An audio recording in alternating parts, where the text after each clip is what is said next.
It says live, but it says set reminder. Give it a second and refresh it again.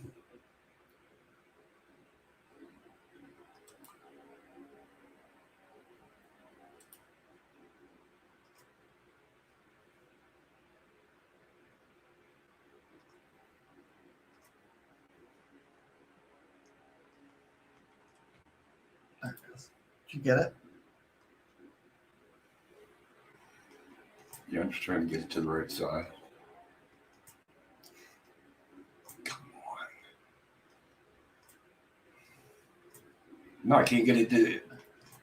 I can't get it to move.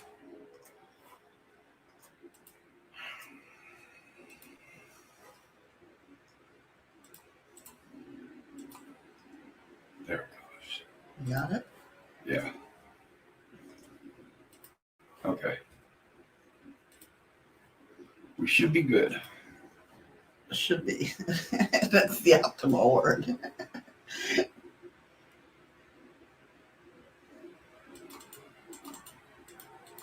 Oh no, I don't know if my chat's up. What's the matter? Type something in the chat.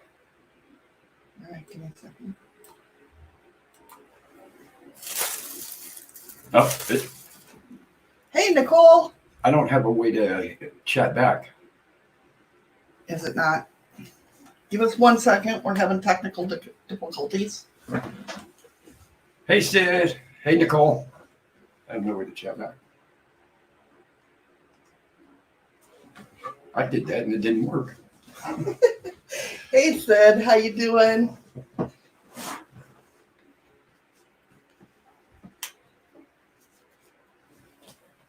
Okay. If y'all see me nod off, I apologize.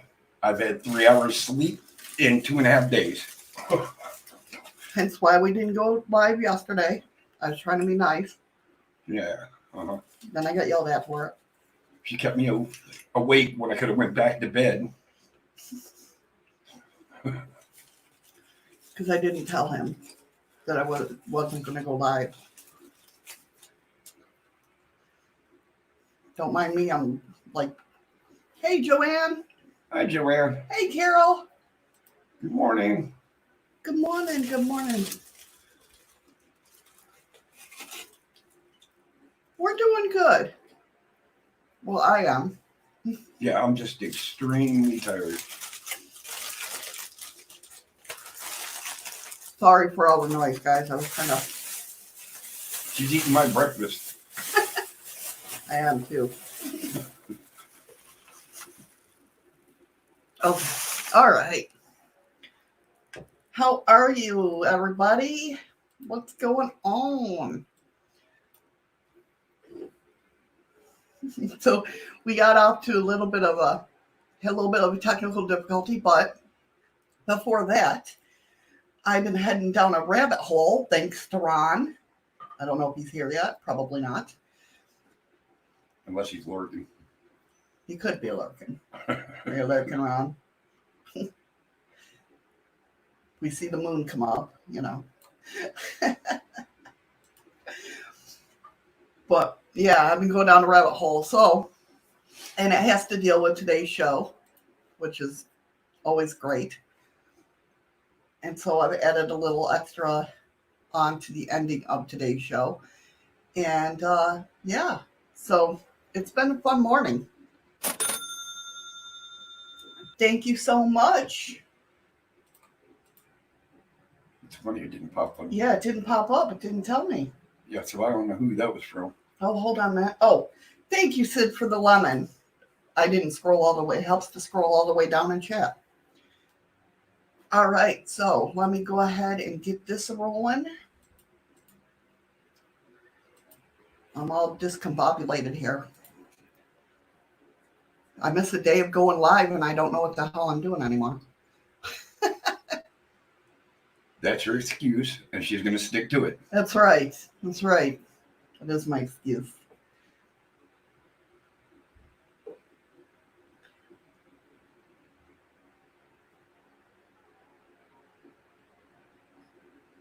Did you hear that? Yeah. Why did you hear that? I muted the. Well, I only got one earphone on. And I could. Was You that can the, hear that? You shouldn't be able to. Yeah, I can hear your computer. That's weird. Yes, you can blame shadows for yesterday.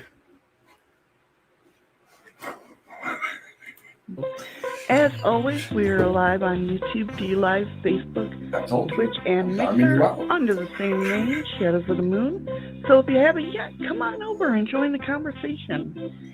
It is What If Wednesdays, where we question cryptoids, UFOs, aliens, cover-ups, and everything under the sun.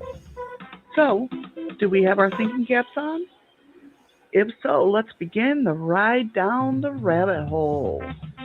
And now, coming to you live from Alaska, here's a woman that has been around many moons and has seen many shadows. Here is your host, Shadows of the Moon. Get my damn picture up. Good morning. Shut up. What is up, guys? Oi. Hey, we made it to hump day. We did. We did make it to hump day. Are you guys having a good hump day? Hump day. Whoop, whoop. Whoop, whoop. That's right. But Nicole, your hump day is almost over. That's true. Hers is. Yeah, we missed you guys too, Sid. Like I said, he had a very restless night. Somebody's knocking at the door. Oh, lovely, of course. He had a very restless night, so I thought I'd take it upon myself to not go live so he could kind of rest up. I was trying to hear if I had to go down and do something.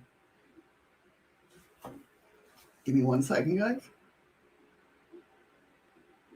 Nope, apparently he stepped out of the room. So yeah, I sat there and I was like, well, I'm not going to go live. I'll let him rest up because he, in the past 2 nights, like he said, he's gotten 3 hours sleep and everything. So I'm like, well, I won't go live. That way he can rest up. Hey, M is a gem. Thank you for the lemons. You're such a sweetheart. And then I got yelled at for it. Because it's like, I would have went back to bed if I knew we weren't going live.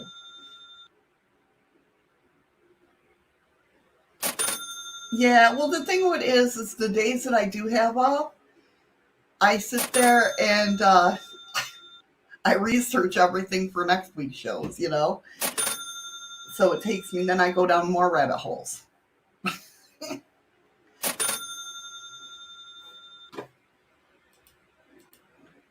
I'm trying to figure out what, I can't hear him talking. So apparently I'm not needed at the desk. That's a good thing. Well, apparently he was needed for something. Thank you so much for the lemons. I appreciate it so much. We got 16, 17, 18, 19, 20 lemons. Thank you. I appreciate it. I love you too. Eddie has left his box. He did. He left me stranded. You see how he is? Here he comes. I heard the door. I figured as much. So yeah. So then he yells at me for it. He's like, I didn't get to tell my story on. He goes, he's so excited about telling his story on. Thank you for the lemons. Good morning, M is a gem. Thank you for the ice cream. You are so awesome, I love it. If anybody has not checked out her channel, she's mainly on dlive. Go check her out. Did you see what she said? I know, we can't. I know. See how he is? He sneaks in like that. It's ninja. Don't worry, I had it pulled up on the TV. I was listening. Oh yeah, see? Can't escape. Can't escape from him. Believe me, 9 years can't escape from him. I do want to say, I just want to say something to somebody who's not here. If she ever goes back and watches these or whatnot, a lot of us haven't heard from her in a long time. And we, of course, worry about her every day. I just want to say happy birthday, Diary. I love and miss you very much. I'm going to start crying. And hopefully you'll come back to us soon of what's going on. But happy birthday. I hope you're having a wonderful day. I know. Just when we were getting to the good parts of gossiping about Eddie. Oh, hell, she doesn't need help. Listen, I can tell you a hell of a lot more stories.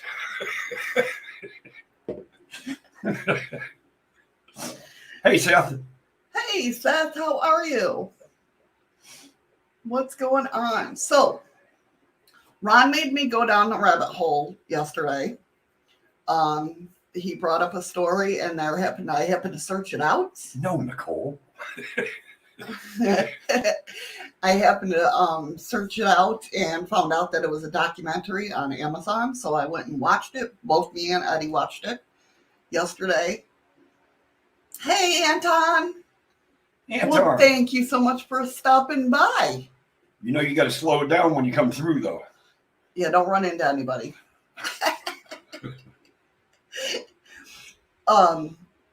And so we watched the documentary, and it's so weird that it came up on today's, the day, today being Diary's birthday, because she always tells me, go read the Law of One, the Law of One, the Law of One. And I never listened. I wrote it down because that's what I do. I write it down. And it's like my brain has to process when to go look at these things, these articles. And like I know when I can put more time into them and really researching them and everything. And she always pressured me, not pressured. I can't say pressured. She's like, Miss, you got to watch this. You got to read this and all that. So anyway, it happened to come up when I was researching what Ron had told me to research about Friends. The friendship case in Italy.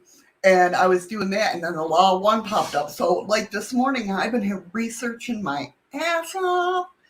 And it's just so interesting and so fun. And we're going to talk about it today. Also on today's show, we are talking about secret space programs. Is there a space program designed to save the elite from a global catastrophe? My husband did what? No, Em. What the hell? What the hell, Em? She's holding out. I know. You see how she is? Just her and her husband get to see it, just forget the rest of us. I know. Definitely want to see that. Definitely. Yeah, I would love to see that. So, yeah, we are asking, is there a space program designed to save the elite from global catastrophe? Now, when you say elite, what do you mean? Like all the billionaires and millionaires and scientists. And she wants to know if she can go drop the link from his YouTube. Of course you can. Of course you can. Hold on one second. I don't know. Can you? Yeah, you can drop. Well, it doesn't matter. I'll make you mod anyway because you're cool. She's got a wrench.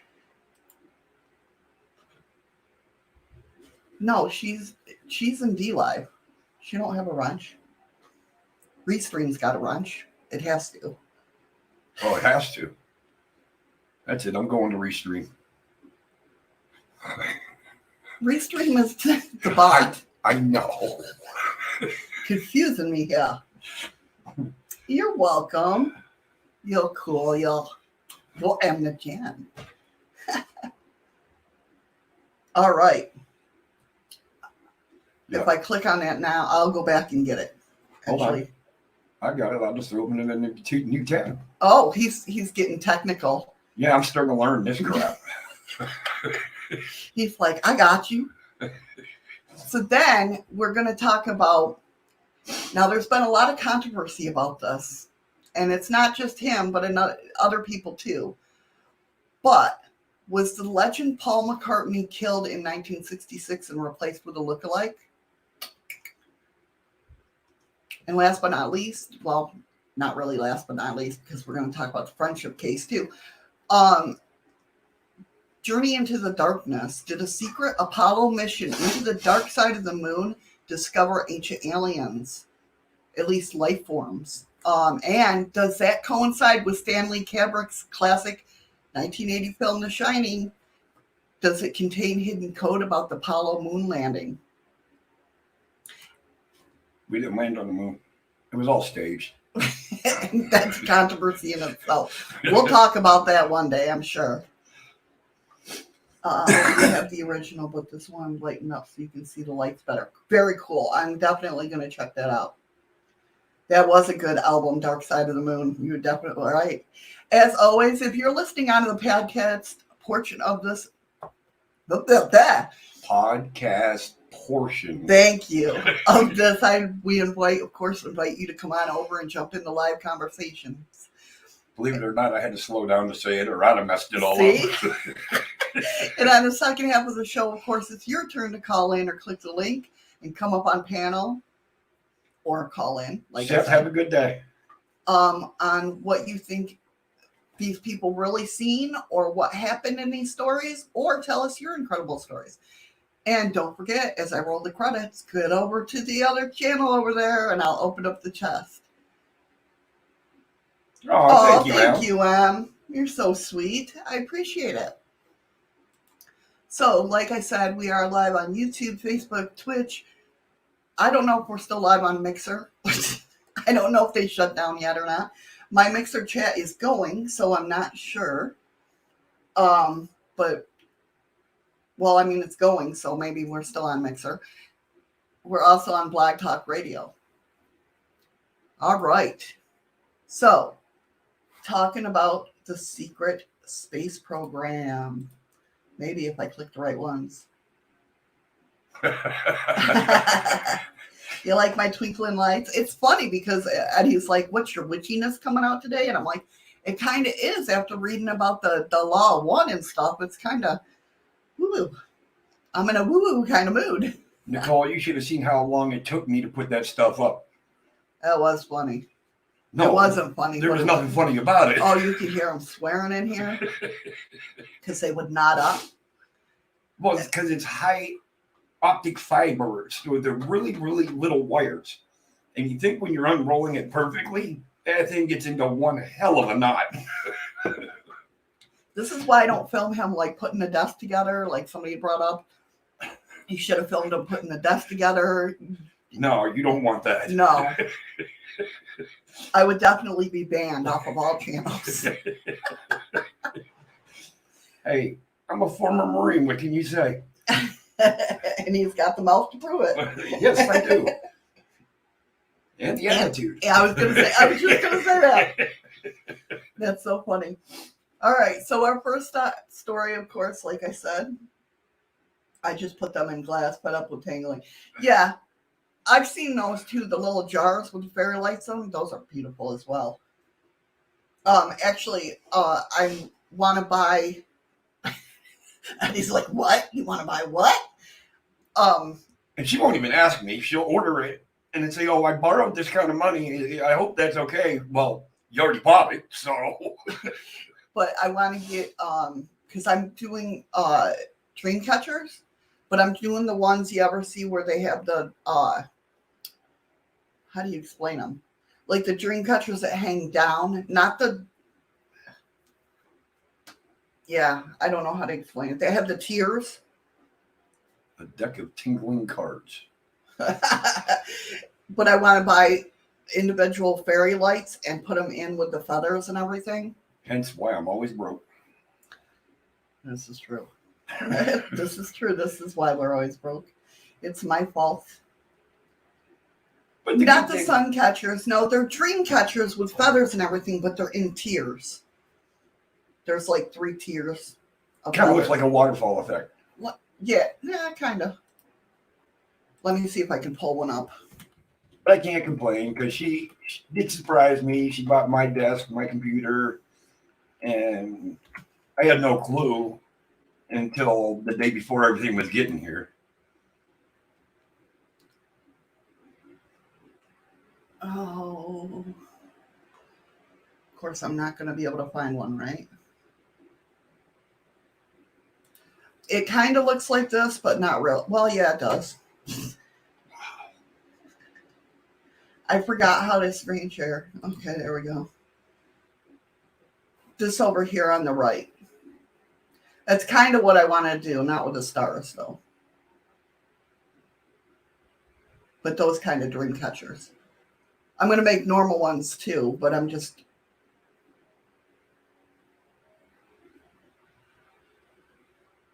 I don't know how you... Apparently, I'm not awake yet. I don't know how you would say that. It's got like 3 different size or catchers on it. Yeah. Yeah. I think they are, too. I really do. I'm going to try. I mean, I got my materials coming in. I mean, I know how to do dream catchers, regular ones, but these ones are different, and I want to try them out. But there's different things going on, so it's like I kind of want to have fairy lights in there, like the ones in the back of me. So we'll see how it goes. I don't know.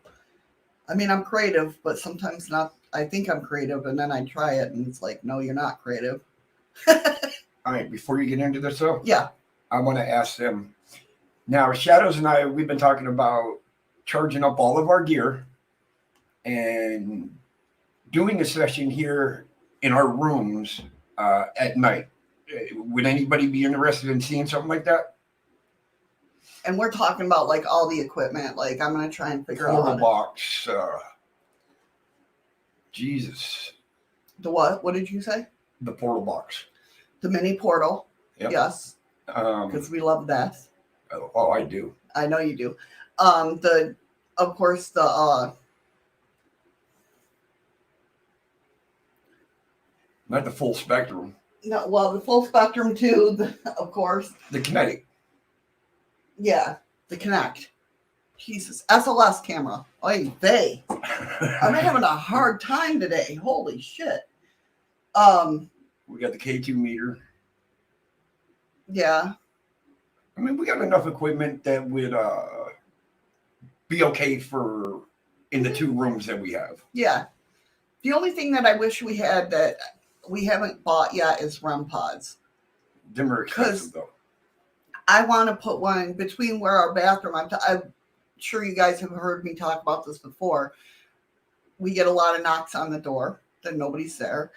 A lot of knocks in our bathroom. We've never experienced anything in our bathroom, but there's knocks that come from it. If you're sitting there, like, can you knock for us? It'll knock in the bathroom. And like, people can be like, oh, well, what about the people next to you? We're not near people. Yeah, we don't have any neighbors on either side of us. On this side, there is the laundry chute. Yep. For the housekeeping. And on that side of the wall is hotel the laundry. Storage. Yeah, our storage room for the laundry.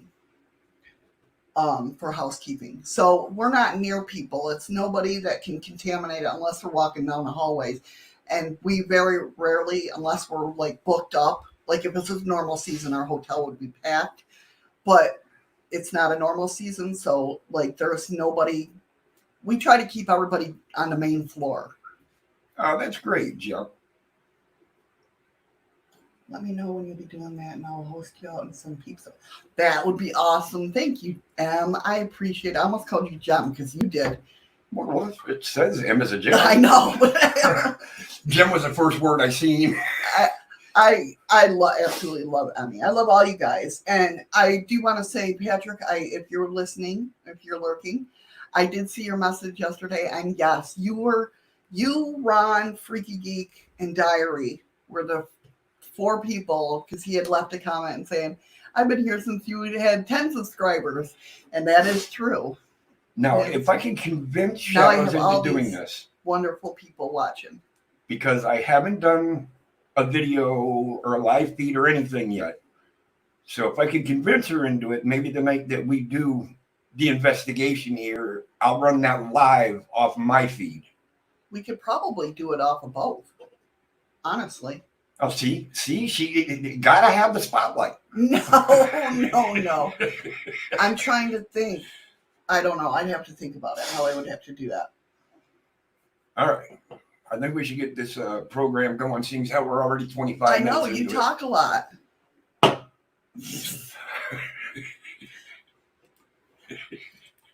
M's finding it funny. Everybody's just used to us. They know how we talk to each other. So anyway, the secret space program, this is coming from the Unredacted. Most of the stories are coming from there today. So did we, start up a program to get the elite off Earth when there's a global catastrophe, right? And the thing about it, when I hear that, someone talking about that, it makes me think about what Elon Musk said. Whenever you want to know what's going on in the world, look at the richest people of the world and see what they're doing. And what are they doing right now? They're trying to get to Mars. They're trying to get to, up in space somehow. So is there a global catastrophe coming? And if there is, do they not care about, we know that they don't care about us little people, but is there a program specifically to get them off of Earth? I think there is. You think there is? Yeah, I really do. So the Unredacted says, in 1977, Angeli TV in the UK broadcast an edition of its popular science report strand that uncovered a story so colossal it would change the world. The episode was titled Alternative 3, and it began with an investigation into a string of mysterious disappearances among top scientists. What followed was sensational. The scientists the show discovered had been recruited into a top secret clandestine space program designed to build a base on Mars in anticipation of a forthcoming illogical catastrophe on Earth. Angelina TV was immediately bombarded with calls from alarmed viewers.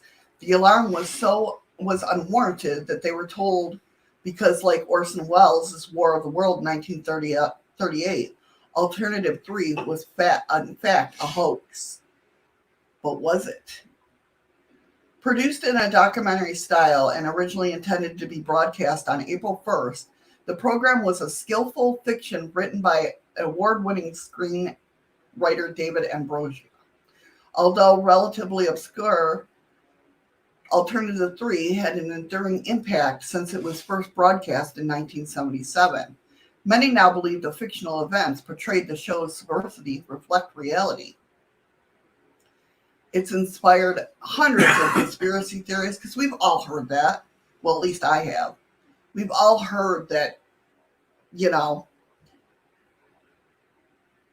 that they're trying to hide, even on Earth, or it's been talk of there's bunkers underground for the elite. Well, there is. Right. You've heard the stories about the White House. Right. Or under California. Or under... Well, I'm just meaning under the White House. That goes down like 13 stories deep, and it's all lined with concrete and lead. Right. Yeah, exactly. So we've all been raised to know things about this. So it's inspired hundreds of conspiracy theories about space, a secret space missions, bases on the moon and Mars, and even off-world fleets of advanced spacecraft. Kind of goes in along with what's going on right now. Elon Musk. Not only that, but the Space Force. Well, yeah. We have a new military branch. In case people don't know, yes, we do have a new military branch. That's the Space Force. But with Elon Musk, and you're talking about getting the elite off Earth, he's designing rockets that can get to the moon in half the time that any other rocket can. And he's using the rockets where components can be reused instead of waiting over time for them components to be rebuilt. Right. Yeah. So he's doing it in a boom, boom, boom kind of way. Like, get it done, get it done, get it done. The fictional Alternative 3 culminates with the reporter decoding a videotape which reveals footage of a joint USSR mission in Mars in 1962. Or to Mars. Could there be any truth to an amazing notion? In 2001, British hacker Gary McKinnon claimed to have found an astonishing evidence that such an out-of-this-world program really does exist. And some of you might remember this. Hacking into the top-secret Pentagon military computers, McKinnon says he found a crew manifest detailing non-terrestrial officers. Perhaps this was at least the smoking gun that provided Alternative 3 wasn't entirely fictional. Will you leave that damn thing alone? Leave what thing alone? Whatever you keep moving, it keeps moving that light. And it keeps catching my attention. Your ring light. Oh, it's my foot. I'm sorry. I'm like, leave what alone? So, do you guys believe that this was happening or is happening? Like I said, that's the only reason why I can think of Elon Musk coming up quickly with rockets and that can get people from here to the moon in half the time. Right. So we have the evidence for parallel space programs. As far as the general public, you don't think so, I was Nicole? going to say, Nicole don't think so. Sid thinks so. Well, think about it too. Look at all them satellites that were there was over 9 satellites just launched under 3 weeks ago. Why so many satellites? I was trying to think. Oh, it's Jim. I was trying to think ahead of the. You have to watch I wish we could like videotape us with nonchalantly. Good morning, Ron. Morning, Ron. When that's true, Nicole. Everything's on assumption and theory. Yeah. Oh, definitely. But when we're watching NASA and they're talking about, we'll have these conversations. We're talking, we'll watch the. What's really on the rocket, Jim? Yeah, we'll sit there and we'll be like, why is it classified, Jim? I mean, we're sitting, you should hear us. People got to think we're nuts. Satellites need to be replaced. No, that's not why they sent up satellites. They didn't even go up to where the satellites that are up there now. And I'm wondering if that's part of our SpaceX military program. The space aerospace. Right. I don't know. Evidence for, as far as the general public are concerned, the American space program is run by NASA, the National Aeronautics and Space Administration. Signed into existence by Dwight Eisenhower in 1958, NASA was primarily a civilian organization built upon earlier material space programs. Its many high-profile projects like Gemini, the Apollo moon missions, and the Space Shuttle were subject to much publicity and public scrutiny. Hi, Lisa. Hey, Lisa, how are you? Welcome. Despite this, the Air Force continued to operate an almost entirely unknown, vast, and clandestine parallel space program even after the formation of NASA.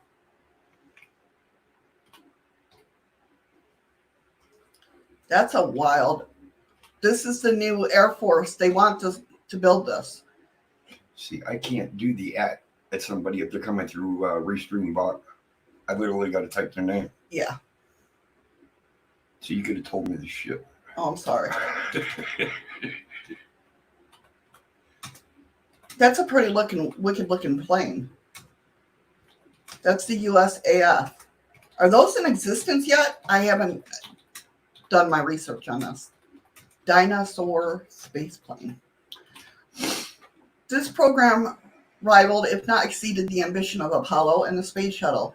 It operated under almost total secrecy. As always, Jim, its scale, scope, and objectives were obscure, and only occasionally low-key press release hinted at its existence at all. Could the USAF's secret military space program be closer to one of the proposed in Alternative 3? I'm telling you, because he wants to take a lot of people. I mean, I know he's doing it for the money, like tourism. You know what I mean? He's doing it for the tourism, like how many people can fit in a space shuttle to get them up there and look around.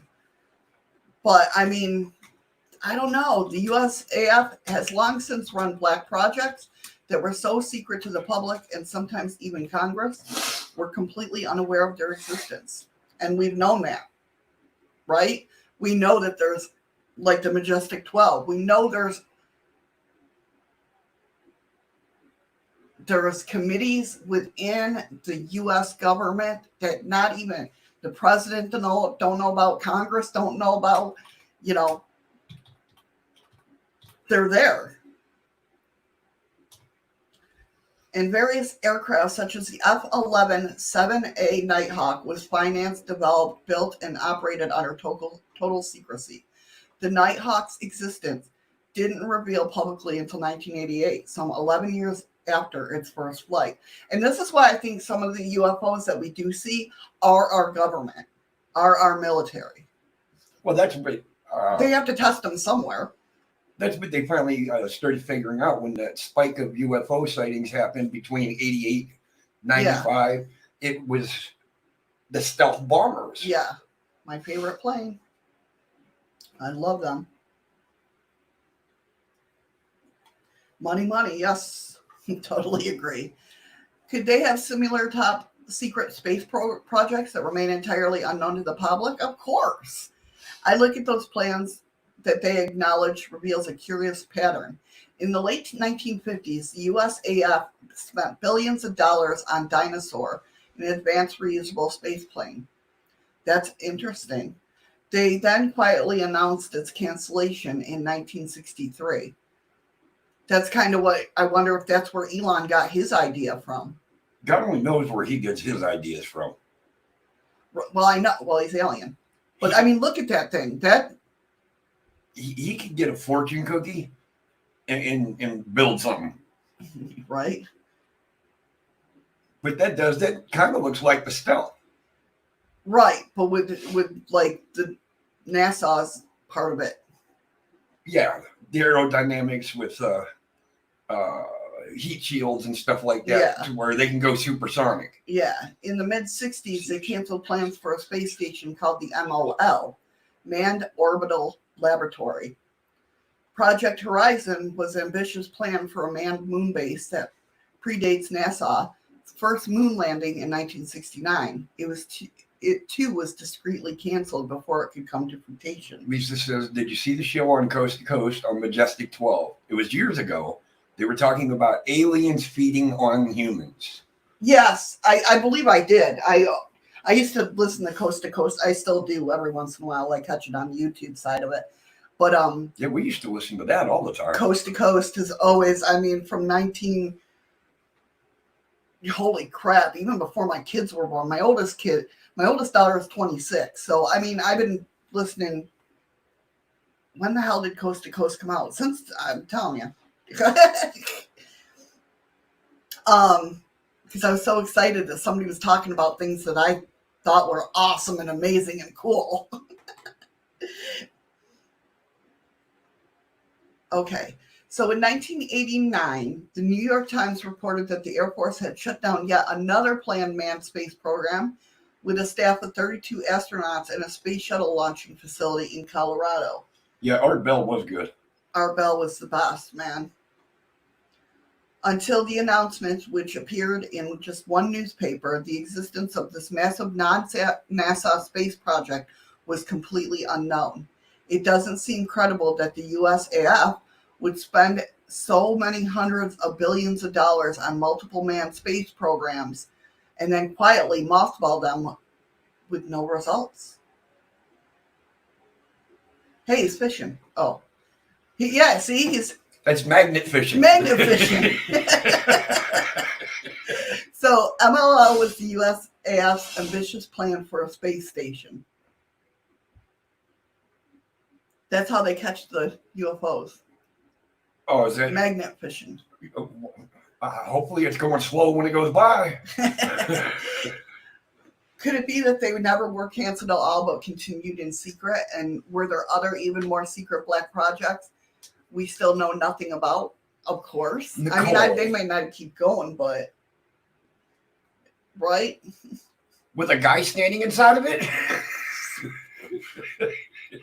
If so, these programs would have been far more advanced than anything NASA publicly achieved and moved the prospect of the kind of space secret program envisioned in Alternative 3s closer to fact than fiction.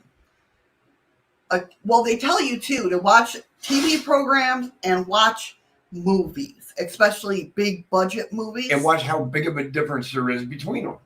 No, well, not only that, but to watch they'll mimic because they want to like brainwash us into. That's why the whole UFO, like Independence Day and all that came out at once, because they want you to get used to it and Nicole, desensitize yourself. I believe you, Nicole.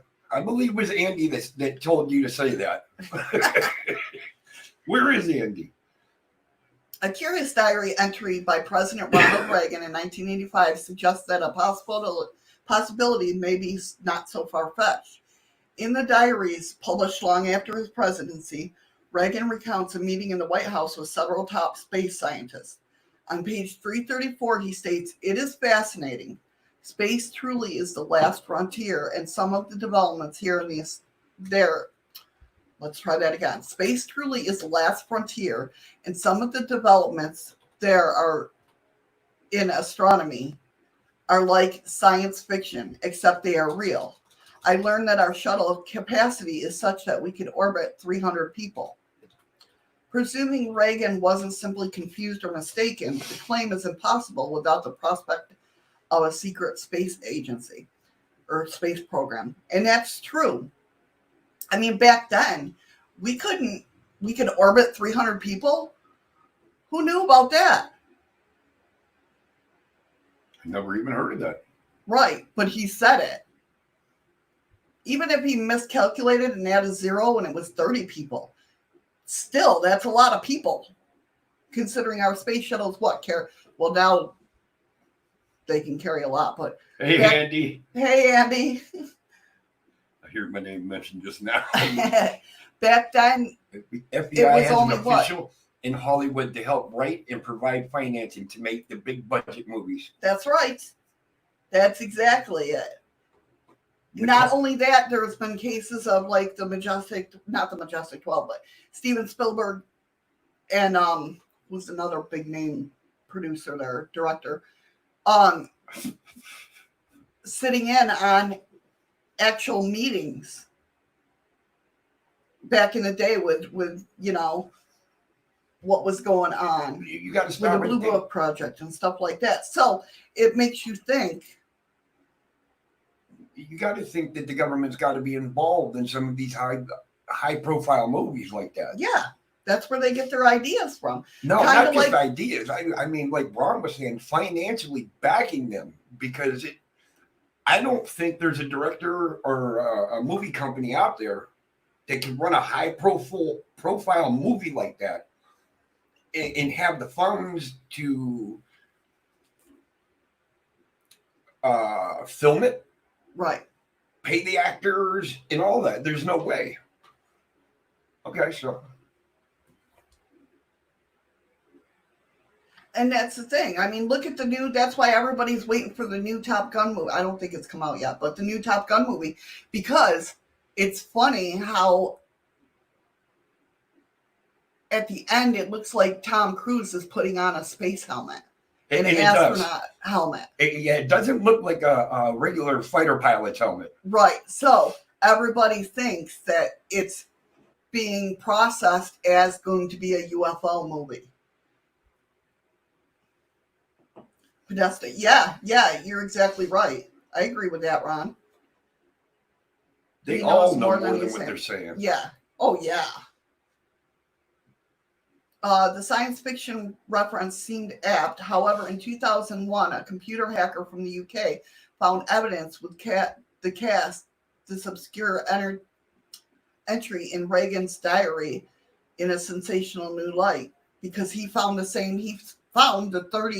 at least 30 scientists were put in this program, or 32 astronauts, and some scientists were put in this program. So, I mean, the hacker. In 2002, Scottish computer enthusiast Gary McKinnon was accused of U.S. government of the biggest military computer hack of all time under the guise of Solo.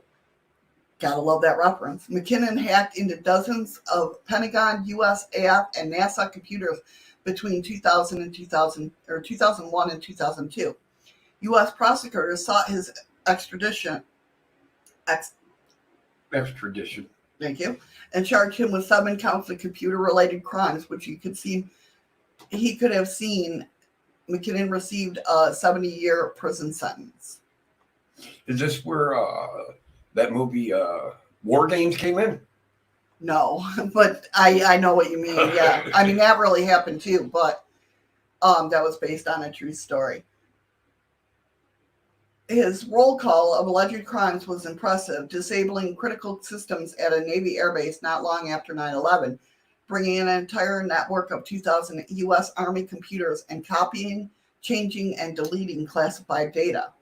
McKinnon himself maintains his actions were not malicious, and he was merely searching for evidence of UFO and suppressed free energy technology. If he can be believed, what he found was incredible. The first find was a spreadsheet detailing a list of USAF officers with their names and ranks. What was interesting about this was the file was titled Non-Terrestrial Officers. Based on what else he found, McKinnon does not think that it's a reference to aliens, but human officers serving in space. So once they're up in space, they're going to be considered non-terrestrial because they're not extraterrestrial. Yeah. Once they get in space. You know. Also on file was information about ship-to-ship transfers. What made this file doubly strange was none of the ship's names or indeed officers seemed to exist because it's in that black category. McKinnon, who was aware of the case of Donna Hare, an ex-NASA employee who said the agency had a department in Building 8 at the Johnson Space Center whose job was to airbrush UFOs out of space images. I wouldn't doubt that. McKinnon found an unguarded computer at the Building 8 and looked for evidence to corroborate Hare's story. Incredibly, he says he found it. There was a series of folders on the computer labeled RAW and processed. Inside the RAW folder, he found images of a large silvery cigar-shaped craft pictured in orbit over the North Hemisphere. Yes, Ron, exactly. Ron says Air Force has patents for zero gravity and free energy. Yeah, they've had them for a long time, and that's why I think that most of the UFOs that we do see are the U.S. government fucking around, basically. And a bit like you're absolutely right. Illegal don't mean that no one's going to do it. Hence, if the government says they don't exist, they're probably happening. Exactly, Andy. Yes, that is true. Could this be a spacecraft developed by a secret space program of the kind proposed to Alternative 3? Critics of Gary McKinnon's case question why he didn't even download or screen capture any of those images. The hacker himself, who admits he was often high on marijuana and drunk when he hacked the computers. Sometimes you have to get in that state of mind to go through and hack a computer.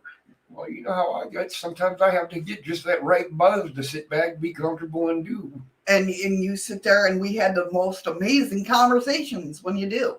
Well, that's when I, Not that we're, saying go do that, but. That's like when I get 420 friendly. Right. And then my mind just goes into a completely different gear. Right. Caveats aside, McKinnon had provided some tantalizing evidence in support for a secret space program, but it was still weak. And if he's anything like me, when I go through and I read, I forget half of the stuff that I read. I have to go, and Eddie will tell you, like today, Ron, thanks for, sending me down a rabbit hole with this friendship case, because I found a whole bunch of shit on that, and that synchronicities with that we'll discuss. But let me just tell you, I've been down a rabbit hole ever since I watched that documentary. Anyway, so I have to read a little bit, go have a cigarette and process it. Come back up and read more, then go and process it. No, they're not saying that he wasn't. They're accusing him that he was either drunk or high on dope, and that's how he is able to do it. But the guy that hacked these computers was the best in the world. He could, at that point, he could hack any computer. But they're trying to say that it happened because he was either drunk or on dope. No, you left a computer there unsecured, and this guy knew exactly what he was doing. Well, I don't know, because he himself had said he was high, mainly high on drugs or high on marijuana. Okay, I get that, but if you're breaking into a military establishment, I don't think you want to be drunk or high when you're trying to hack into a computer when you got all these people around. You want to get in, No, he's hacking from home, honey. Oh, he's doing it from home. Yes, he's hacking from Then why did that story say that he found a computer at Building 8 No, unattended? the other lady did. And she hacked it. Yes. So you got two hackers in the world that can basically hack anything. No, At this she point in worked there, time. so she could get access to it. Did she get that clearance? Apparently, yeah. But she's the one that came to him or spoke out and said that they airbrush UFOs out of pictures. And then he's the one that hacked from home to find that it was true. Right. He should have hacked it from the library. But hackers, I'll tell you, I have a lot of hacker friends, or I used to. I haven't talked to them in years. Ron wants to know if you watched that movie Out of the Shadows. That sounds familiar. But I don't know if it's a movie. It might be a documentary. He didn't specify, so I just said movie. I could be absolutely wrong. That sounds familiar, but I don't know if I have, to be honest with you. I have to look at it and see if something catches my eye. So anyway, was there anyone else to collaborate his claims? Disclosure. Some ex-employees of NASA, the military, and the defense contractors have come forward in recent years with evidence that supports the secret space program theory. Oh, and that's what I was going to say too, is when I'm looking at stuff like that, especially if you're hacking into some place, I don't know. I've never done it. You're right, Andy. Okay, it's a documentary. Okay. But I've never hacked into a place, but I can't imagine the fear of wanting to get caught or not wanting to get caught. So, I mean, if I was to do that. Good morning, Bug. Morning, Bud. If I was to do that, I wouldn't have the right frame mind of taking still. You'd be too scared. Yeah, I'd be trying to read as much information as I could, if that makes sense. And back then, did they have thumb drive? Well, I'm sure they did. But I'm sure thumb drives back then, you couldn't download information fast enough. Oh, yeah. Like nowadays, they put thumb drives in and hit transfer. Thank you, Ron, for the ice cream. Thank you, Ron. And you can hit transfer, and it'll go to a thumb drive now in a heartbeat. Right, yeah. So, Dr. Andy, PhD in the house. That would be public health disaster. Right? So, of course, we've heard all the stories about some of the, employees of NASA, the military, and its defense contracts have come forward in recent years with evidence to support the secret space program theory. While some of these whistleblowers tell stories so bizarre and incredible that they have to be discounted, others are more credible. In 1965, Sergeant Carl Wolf was a young electronics expert at the USAF Tactical Air Command in Langley, in Virginia. One day he was called over to NASA facility to examine a fault in someone's photographic equipment. The lab was processing images of the moon's surface taken by the lunar orbiter. One thing immediately struck Wolf. There were hundreds of scientists from all over the world at the facility speaking dozens of different languages. Wolf felt this peculiar, especially at the height of the Cold War. That's true. He got talking with a photograph technician processing the lunar orbiter images. The man appeared disturbed. We found our base on the backside of the moon, he said. Some witnesses recall seeing artificial structures of the moon.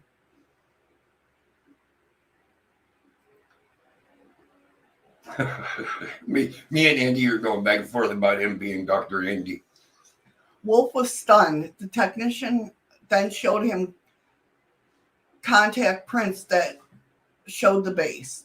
Wolf observed large domes, towers, and what looked like radar dishes. The fictional Alternative 3 suggested that the space program had built a moon base as a staging point for a mission to Mars. Was this it? Yeah, Ron, I've seen them too, the pictures of the structures on the moon and everything. So do you think, Ron, or anybody else can answer this as well, do you think that we are the ones that built them, or were there other alien species maybe that built them? Or do you think this was just, like I said, something that we built to possibly Confused? facilitate where all our scientists, if something happened on Earth, this is where they'd be going? You know, I kind of Lisa, agree you with think Lisa. aliens? Well, honey, I kind of agree with Lisa. I really do. I don't think it was made by us. no. I think we went up there and found it, and all of a sudden now, oh, we built that. But I don't think we did. Oh, they still are claiming that we built it. That structure on the moon, which was over a mile high, I think the moon's just pleased to see us.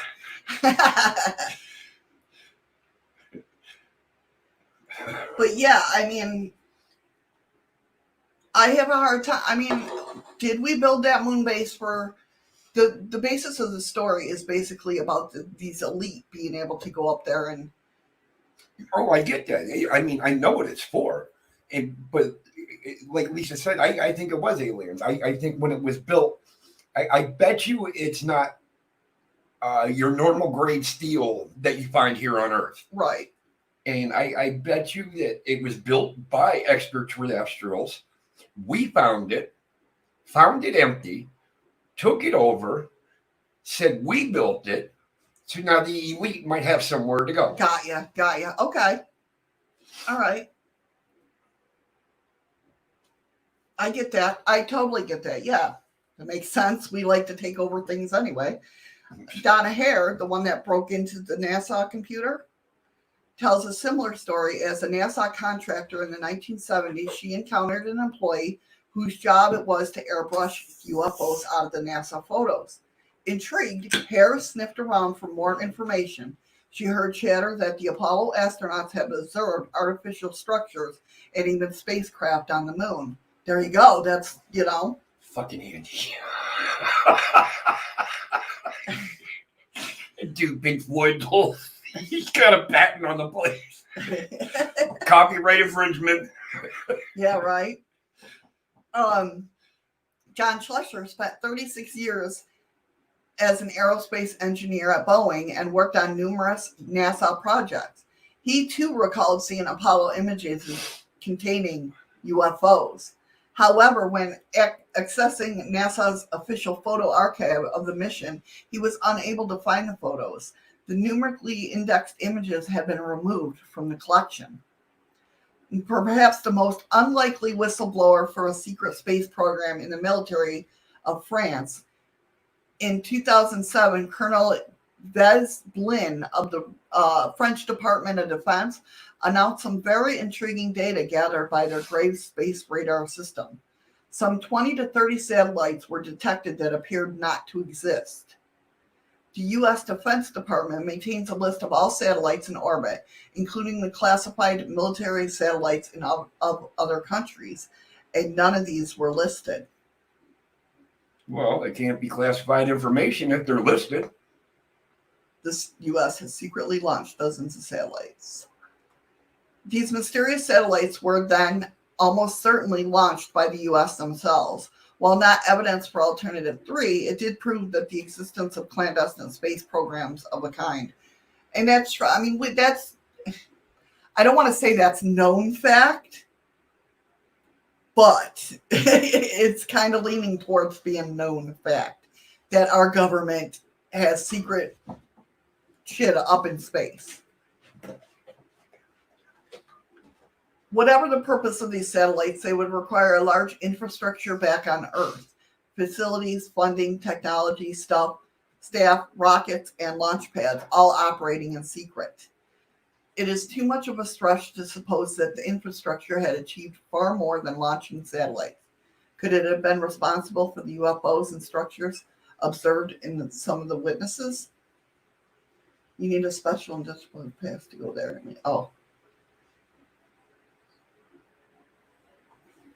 So, I mean,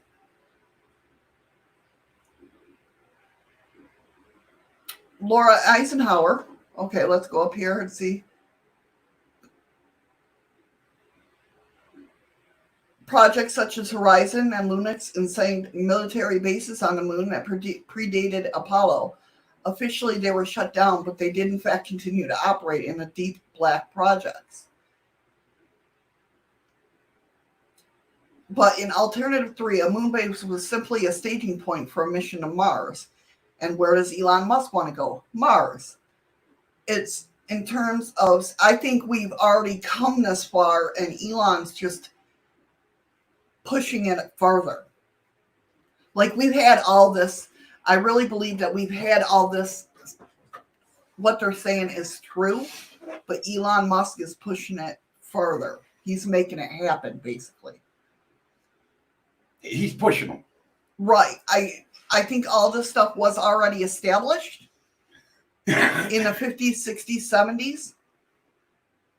But Elon's taking it farther. He's making it happen, like I said. However, in 2010, evidence that suggests a mission had already occurred came from the most unlikely source. Lauren Eisenhower, the great-granddaughter of former President Dwight D. Eisenhower, says she was approached in 2006 to take part of a mission to the Red Planet. She was told she would be joining a base on Mars, set up as a survival colony in the event of a catastrophe on Earth.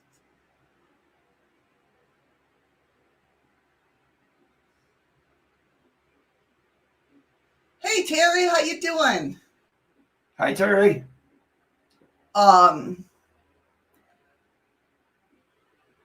This was then the exact same scenario proposed in Alternative 3. Atmosphereless places like the moon would need deep underground bases. And that's the thing, Andy. I believe they can be there.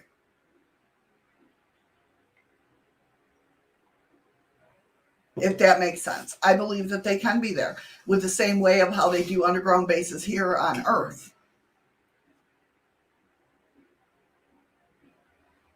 The only thing that about the moon, because I take bits and pieces from things. Because there's no air. No, but we know how to keep air on us. It was a joke. I know, but the only thing that I worry about with the moon is they said, I know Buzz Aldrin and that said the moon dust was eating through their space gear. Because it's very abrasive. Yeah. That would be the only thing I would think that I'm sure that and maybe that's why Elon Musk had the new. Well, that's why before you know it, there's going to be these huge domes. Right. They'll have all that moon rock and shit cleared out of there. You'll have to see fake grass, and it'll be little communities. Right, right.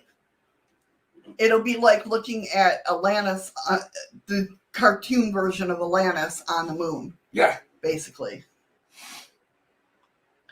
Eisenhower's incredible story was ridiculed by most people. However, she seems sincere and no doubt believes what happened was genuine. Alternative 3 is a very skillfully produced piece of television, weaving together news stories from headlines of the time to a fiction credible enough to convince many of its facts. You want to look at the amount of impact craters on the moon to realize that a terrestrial set of homes and offices up there ain't going to last long. Hello, Mary. Hey, Mary, how you doing? Right, but the thing what is, Andy, like what I just learned about the friendship case, and it's so weird, and I'll bring this up very quickly. When the friendship case was talking about underground alien bases, and they were talking about it, it struck a chord with me because I've heard it somewhere before. Now, they say that when aliens make bases, they open up the land underneath. So there's walls, but there's not walls. And at first I couldn't understand what they were, like when I first heard it from the first source, I couldn't understand what they were talking about. It's like injecting a giant inflatable balloon inside, and they pump it open, Right. and then when they go in and out, they can let that air out of it, And it goes right and back it goes to right where. back to the same shape. Now, watching this documentary last night, thanks, Ron, I recall watching something that Linda Moulton Howe was on, and where she had this government official, well, or he was military anyway, talk about a place like that. I remember, and I'm trying to research it and figure out where I heard it and everything like that, and whatever her interviews, but how he said the walls were there, but they weren't there. And I'm thinking it's the same thing. So if they can do that here, I imagine they can do it on the moon or any surface. Look at Skinwalker Ranch, where that private seen the mountain open up, seen something fly inside of it, and then the mountain closed. That was Jimmy Church, yeah. That was a different thing we were watching. That wasn't Skinwalker Ranch. I thought, no, that was Blue Book Project. No, it was something else. Yeah, where the two military guys went up over the hill. Yeah, they were telling that story, but this happened, I think, in Mount Rainier. I think it was at Mount Rainier. But, oh no, Terry, I'm sorry to hear that. That sucks when allergies, we got summer snow, that's what we call it around here. It's the last week and a half. Well, see, I'm in good shape because I have winter allergies. Summer and spring spring and fall don't bother me. Yeah, it was Mount Rainier. Okay, Ron. Yeah, that's what I thought. But wintertime comes around, and that's when my sinuses kick in. So do you guys think this alternative 3 was, even though they said it was a hoax, do you think it was a true story? You know it is. I mean, they had some basis. I'm going to have to go find it and watch it. You know the alternative 3, and could it be like, I don't even know how to explain it. I'll have to find that book too. That's the thing. When books are that old, though, on certain subjects, they're like $700. Really? You think? It sucks. That's why I'm going to buy you Archie. Archie Comics? Yes. They're a lot cheaper. It says the book is fiction based on fact, but now I feel that you really got very close to a secret truth. I believe that. He's probably killed, too. See, now one thing I like about this, when they're talking about NASA and all that, one thing I can say, I was actually a true part of history because I served on the USS Guadalcanal, and that is the ship that went and retrieved the Apollo 13 out of the ocean. Yeah. And the year I served on that ship was the last year before it was decommissioned. Yeah, I was going to say in commission, yeah. So, I mean, there's so many different ways you can look at this. Well, here's the evidence against, okay? Follow the money. Critics of the idea of a secret space program point out the vast amount of money that would be required to mount such operation. While the U.S. military has long run black budgets, the amount of accounted money that would be required to construct bases on the moon and Mars would be eye-watering vast.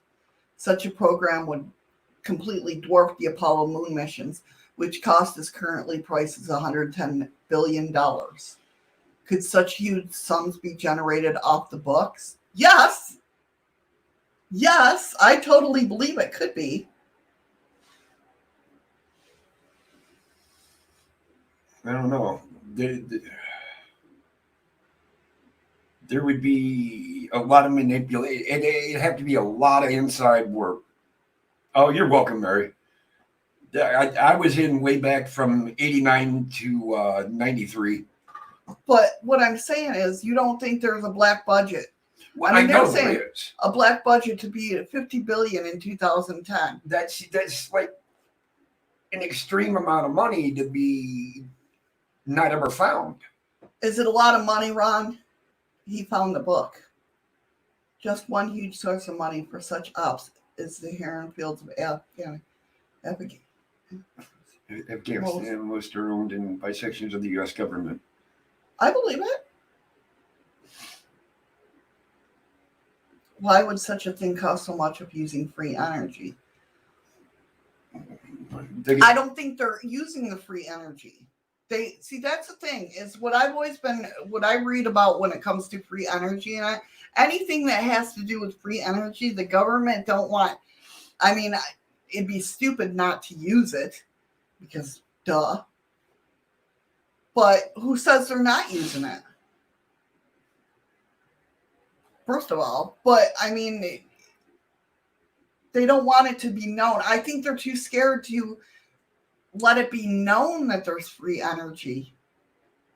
You know what I mean? Because then all this would be real. So they're scared to put it out there or use it. They're trying to figure out. I mean, I could be just, grasping at shit, but I think they're afraid for it to be leaked out. Well, especially now with everything that's going on. Right, yeah. They don't, I mean, God forbid if we all knew how to use free energy and shit. Well, not only that, if society today could prove that they've got over $50 billion on black book money that nobody knows about it, you know what that's going to do to society? Right, yeah. But most people know about it. See, you can provide $50 billion to them. Canada's got free health care. You got that. Why can't we? Why can't we get health care? Oops. Oh, that was pretty good. That was a good story right there. Wrong button.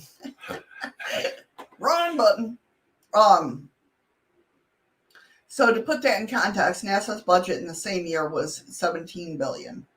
So how is that $38 billion off? Or 33 billion difference. Because that's the black budget. They're just showing you a comparison of what NASA spends. So out of the 50 billion, NASA only got 17. Well, NASA ain't a black budget. Welcome back, Seth. Welcome back, Seth. I don't know. I wouldn't. Certain programs that go up in NASA could be black budgeted, but NASA itself isn't black budget. How many trillions of dollars was evidence stored in the 9/11 building, which fell down on 9/11, but nowhere near the impact site of the aircraft? I want to get into a conversation at some point in time with just Andy, and I don't mean live streaming, right? Because I've got theories about 9, and you know that, yeah. And I don't want to bring it up here and. I would talk about stuff like that, Andy, but it's too close to home, I guess, for me. Where I can't. Because you were living in New York. Yeah. I've met people that went through it when I moved to Massachusetts. You know what I mean? And there's Freaky Geek. There he is. What's up, Freaky Geek? So it says in the second thing about the evidence against is where's the hardware? If a large spaceship was really orbiting over the North Hemisphere and McKinnon claimed, wouldn't it be noticed? No, they cloaked themselves. There are hundreds of satellites in orbits from dozens of countries around the world, yet none appear to have detected the presence of such craft, nor have any of the millions of amateur astronomers in Earth observed the craft with their telescopes. An orbiting spaceship and base on the Moon and Mars would require hundreds of launches from Earth to construct, all of which would have been occurred in the complete secrecy and remain unobserved by anyone. I think it's possible they're launching stuff up all the time it's not like every launch we get to watch. No, because they do some launches and we have no clue they're launching them. Right.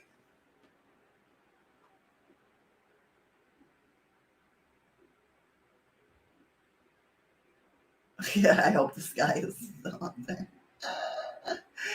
Furthermore, countries with a traditional enmity to the West, such as Russia, North Korea, China, and Iran, have all launched their own satellites and probes to both Moon and Mars. How could the craft and the bases be concealed from them? I think they're all the governments are all in it together, to be honest.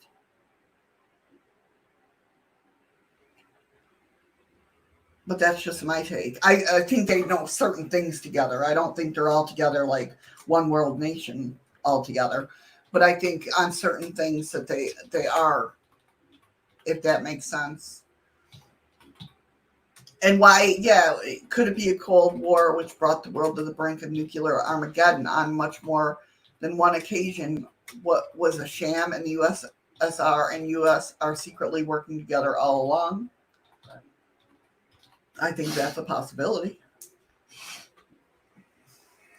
But that's just me. So then we pop over to Journey into Darkness, right? On the dark side of the moon. On the dark side of the moon. That's still such a pretty picture. It kind of is. I love the moon. You have to understand, obviously, in Shadows of the Moon. But I love I even have Eddie sitting there when we go outside at night going, or in the morning time here, because we don't see it at night because we don't have a night in the winter or in the summertime. But Eddie will be like, "Oh, there she is," you know. And no, Andy, I do not think the Cold War brought us to the brink. I really don't. And yes, it was probably a multi-government scam. Just like everything that's going on, they're trying to control your mind. I think they're trying to take your willpower away. It's that fear. It's that fear. That's why a lot of times you guys hear me say I hate fear-mongering. And I hope... Oh, my God. Andy. But here's the problem. That's not a full moon. Damn. You turn over easily. So they're talking about the moon landing, right? The Apollo moon landings. We can only imagine what an alternative history would have unfolded if the program hadn't been canceled, but continued to explore the moon. Ron's asking Alternative 3 by Wesley Watkins. He's putting up a question mark like he's asking you. You guys always ask me this when I click out of the links. Well, it could have been. Hold on. Governments and advertising people learned a great lesson when they hear war of the worlds on the radio. You can convince the public of anything. And you're right, Andy. You're absolutely right. And you're doing it today in society that's Leslie going Watkins, on right now. Is that what you said? By Kate. Hold on. Yes, that's the one. What does it say? Leslie Watkins. I thought. Alternative 3. Oh, did he say Leslie? Yeah. Yep, he did. Okay. No, I was getting my chats back to normal. So yes, by Leslie Watkins. I would really love that book. I'm gonna get it. I'm gonna find it if it's not too much. Mary, have a good day. Take care, Mary. It can't be more than $700. I don't give the bitch if it's $10. That reaction, I love it. Do you know how much stuff I give up? He does. But it's all worth it because I get to see the look in her eyes and her face when she gets to open her package. And when I see her that way, it makes it all worth the while. I'm one very lucky chick. Even though, now mind you, it's not like we're rich or anything. We don't. We live paycheck to paycheck just like everybody else. And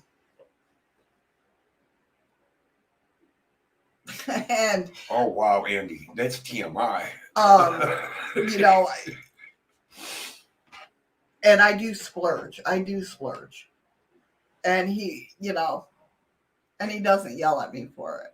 No, but she knows I get upset sometimes. He does. Because she'll go and do it, and then she'll wait a few days until she knows I'll check my card.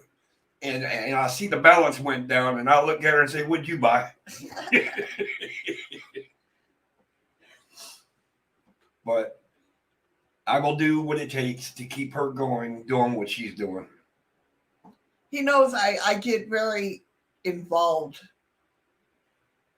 with stuff like this, and I love it. Okay, Nicole, that's not even fair.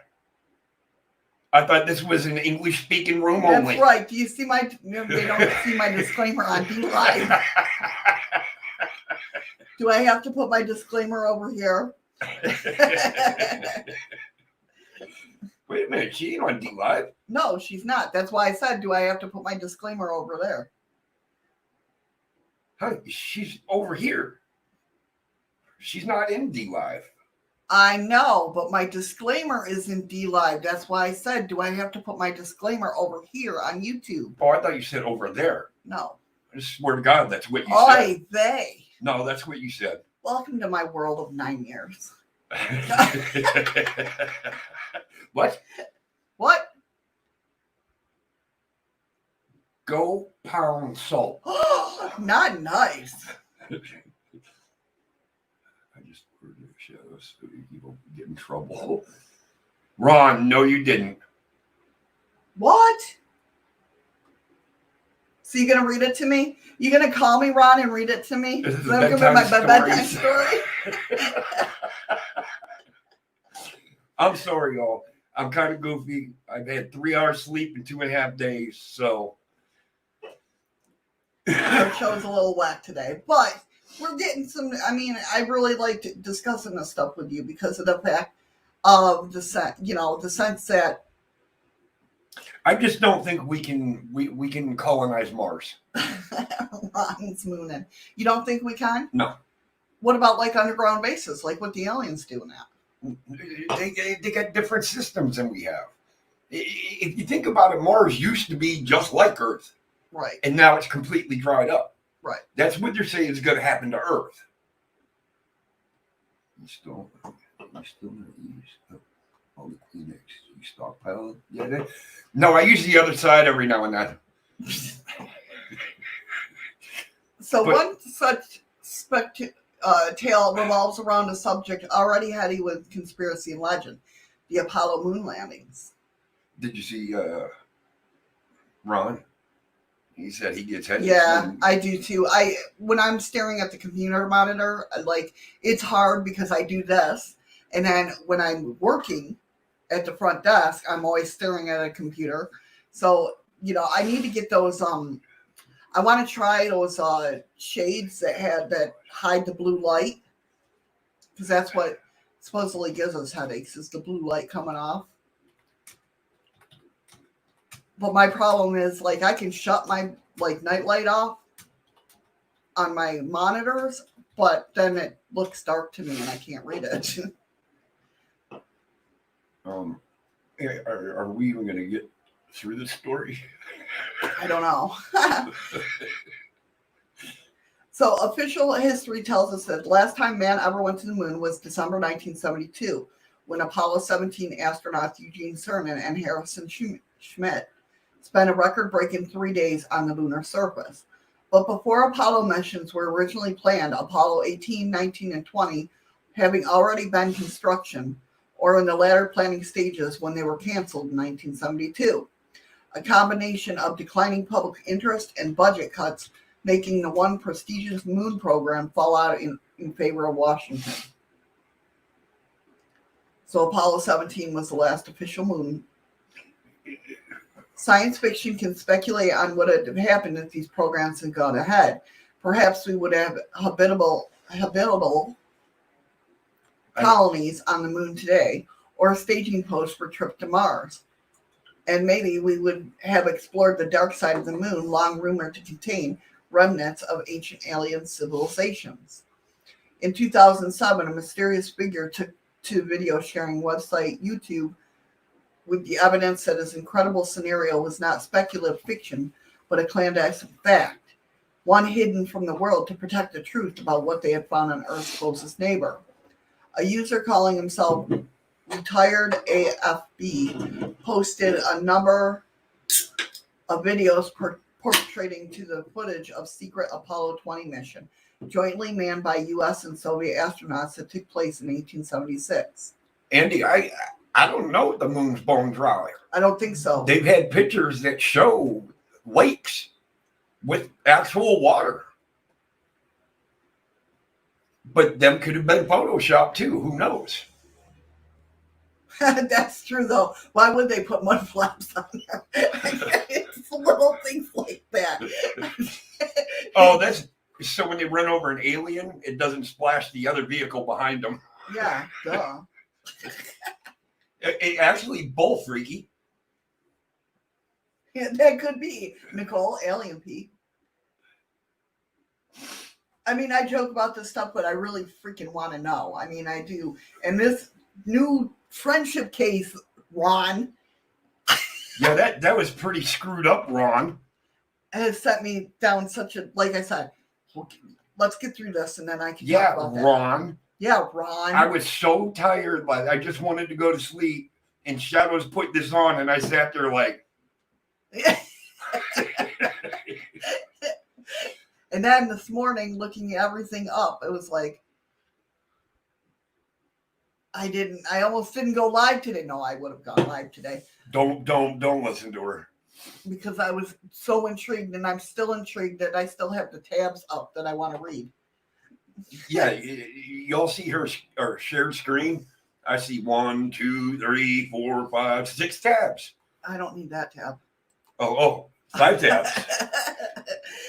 And I don't think we're going to get through it because we're already an hour and 30 minutes into the show. Retired AFB identified himself as William Rutledge, a now elderly and retired NASA astronaut. Wait a minute. Are you Wow. in trouble? Why am I in trouble? Read what Andy just wrote. I didn't order any new decks. Good try, Andy, to try to get me in trouble. She's going to sit here and lie about it.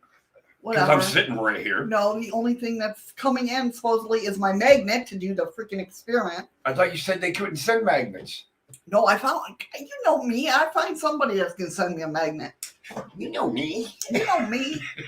I know my way around Amazon. Just see where we live. It might not be exactly what I want, but Where we live, there's a lot of crap we can't get shipped here. whatever, Andy. You're Oh, you shit on bullshitting. Facebook. Trying to get me in trouble. Whatever. Wait a minute. You're friends with Andy on Facebook, but he won't friend me. Now that's some BS. No, they I oh. they go through the Shadows of the Moon's page. That's why I hardly ever Tell them post. the post office is going to hold them for you so you can collect them and keep the subject quiet. Yeah, That's funny because she won't go to the post office. I got to walk there. I'll be calling up Dom. Hey, Eddie's coming for packages. Get that one out of there. Yeah, I got Facebook, freaky. Freaky, that's why it says on my profile where it says engaged to.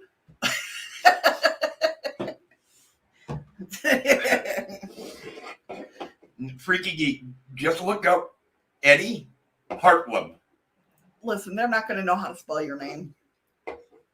Okay, watch. I'm gonna spell my last name in chat for you.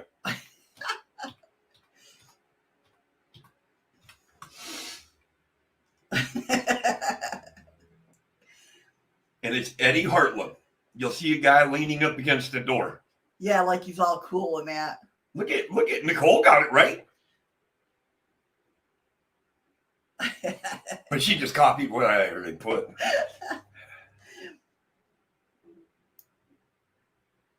I should give him my. So none of this is capitalized. I don't know what he's doing. Are you giving him your middle name? No, he wants to copy and paste, so I put my whole name there. You're right, Nicole. It is. I'm 90% German. Damn German people. But he said he wanted to copy and paste it, so I put my name up there so he can just copy it and then he can paste it into Facebook. So this person that put all this mysterious figure, right?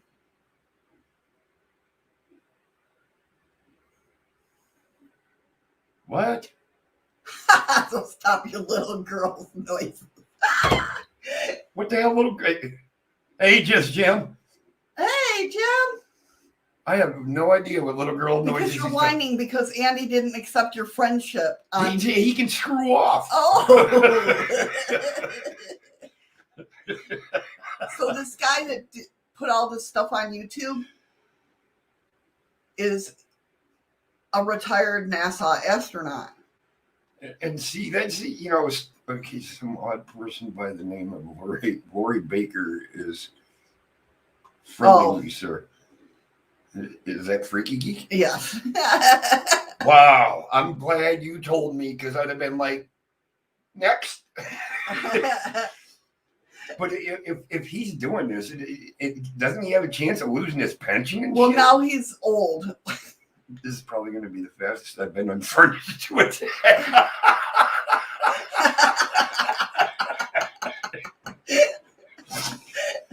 I thought the same thing about a couple of people, but they actually stuck around. So he's now elderly and retired, obviously, right? And he's in exile. Oh, so in Rwanda. He went incognito. Who took part in a secret Apollo 20 mission alongside fellow astronauts Leona Snyder and Alexei Leonov. According to Routledge, Apollo 20's mission was to explore the polar region of the moon on its dark side, to investigate images supposedly taken by Apollo 15 of the area which appeared to be a vast ancient city and huge mile-long crashed spaceship. So what side is north and south on the moon? The solar is the dark side. Or the South Pole is the dark side. Yes. Okay. So Rutledge's footage would be astonishing if true, as it shows the both alien city and a flyover of a cigar-shaped spaceship. The videos then cut to the Apollo 20 crew actually exploring the interior of the crashed ship, and perhaps most amazingly of all, discovering the body of a human-like alien. Dubbed Mona Lisa by the astronauts, the body appears to have been that of a young woman partially mummified with a thin layer of waxy substance covering its skin. She appeared to be locked into the controls of the spacecraft by a device connected to her eyes and a nose. That's her. It almost looks like some voodoo crap. Well, she's partially mummified with a thin layer of waxy substance covering its skin. She appeared to be locked into the controls of the spacecraft by a device connecting to her eyes and her nose.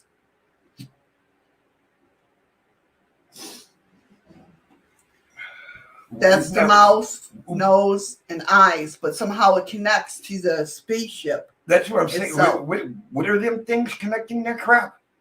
Somehow, I wonder if it's like how, because they can't figure out how spaceships are flown. No, but what's from her eye to her mouth? They're all connected to the spaceship. I read it 3 times. What is it? What material? They don't know. Okay, that's what I was asking. In an interview, the Italian journalist Luca Cimbro, Routledge said to me more details about the discovery of the Mona Lisa, explaining that the EBE, extraterrestrial biological entity, appeared to be neither alive or dead, but in some kind of state of suspended animation. Wow, that's weird. So it wasn't dead or alive, it's just there. Now, so, is that like a coma, right? But yeah, if you're not dead or alive, well, no, because in a coma, you're still alive, but you're not there. Right. But she was attached to the spaceship? Yeah. How did she not burn up in space? She's alien.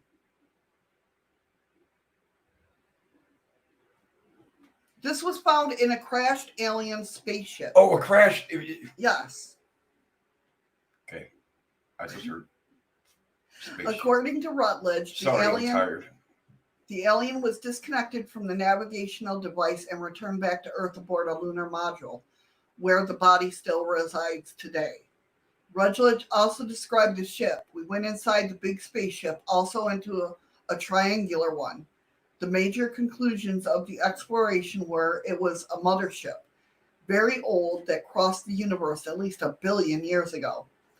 Understandably, due to the sensational nature of the videos Rutledge's post to YouTube gathered millions of hits, but soon after he claims his account was hacked and the videos deleted. Was NASA trying to destroy the evidence of the most secrets of missions? Or was it the Men in Black? That could be too. If so, it did not work. Quickly, Rutledge and others would set up multiple mirrored versions of the videos on several different... I'm going to search these. Ron, if you find these, let me know. Ron's like my go-to guy for finding out information. I swear. But did NASA or anyone really need to worry? For many of the story was simply too incredible to be believable. Rutledge claims were a variety of science fiction films.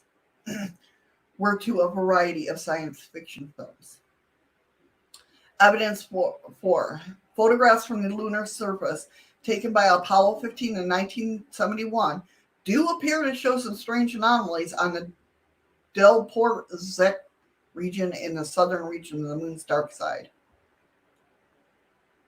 Oh, yeah. That's the craft.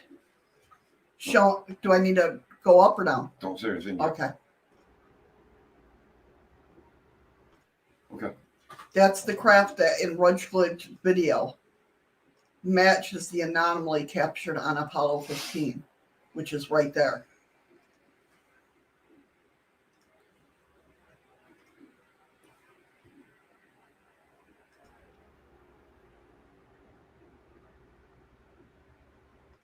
Yeah, I can see it. It looks like it looks like you're looking at the ocean floor, and there's a fish, like in between coral. But this is Rutledge's picture, and this is the picture from the Apollo 15 mission. I know. I'm just saying, no. If you look at it from the top, yeah. See, even Andy, what's a submarine doing on the moon?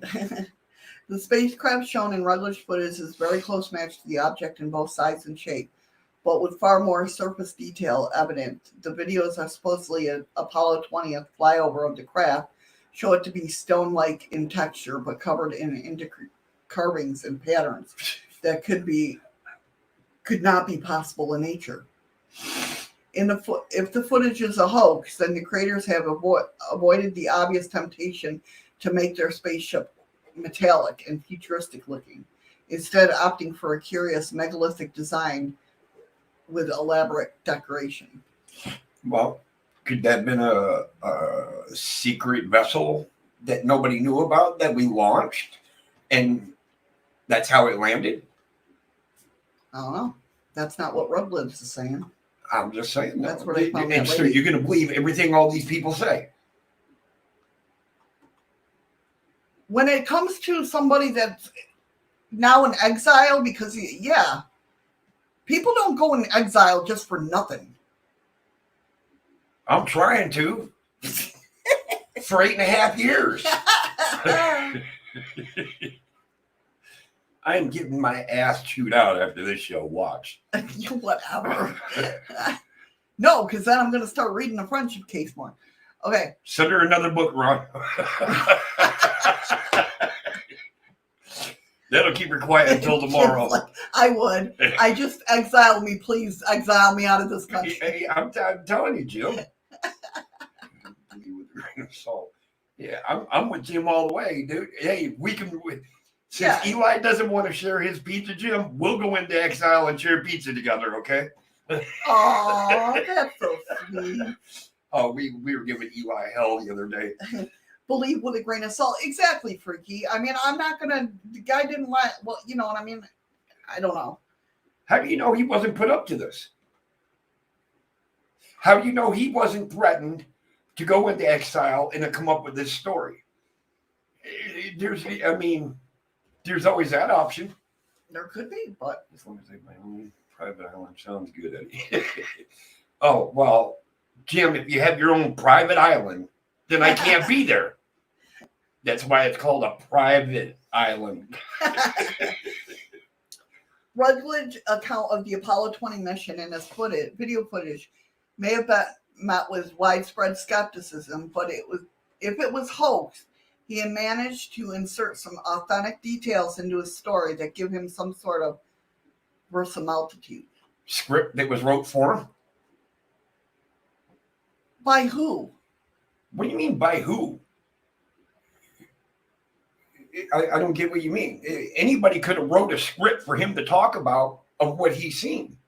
When you just said, but if it was a hoax, he has managed to insert some authentic details into his story. How do you know it wasn't scripted for him? Who would be scripting it? Somebody that doesn't really want him to say in his own words what really is up there. So he's given him a light, but not a spotlight. Okay. I'm just going to sit here the rest of the day and shut up. Oh, shut up. You can bring peace, Eddie. He shit made of stone? No. The scripture. There's a guy by the name of Corey something and claims to have been seen all sorts of alien and ancient Earth technology, including a stone ship that belonged to the race who spawned early South American people. And I got to agree. How the hell does a stone ship fly? There's no gravity. So how the hell do you even get a ship something that looks like a ship? What did they go up there and carve one just for the hell of it?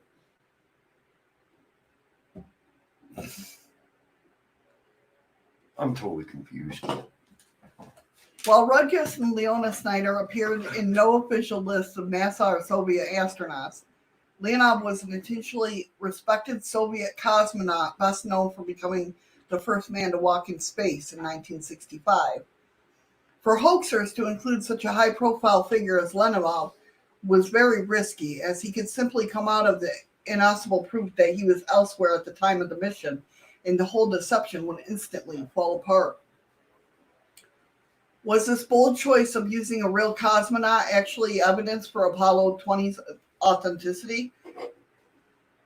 But does it say he said anything?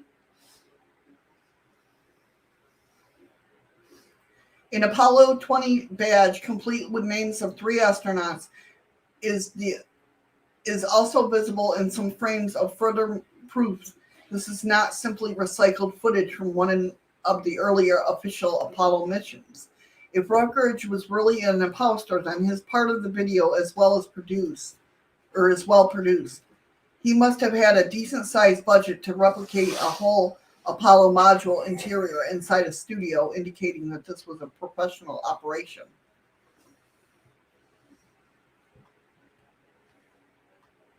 So that was the lunar module that he showed on his video. I'm taking it that's Earth. Freaky, you had a good question. Might not be gravity in space, but how the hell did they get it in there in the first place? They fly it. It's a... Okay. So it has thrusters and everything, and... No! Is that how alien tech works? I don't know. I really don't know. They got to talked many times about how the ships work. Go ahead.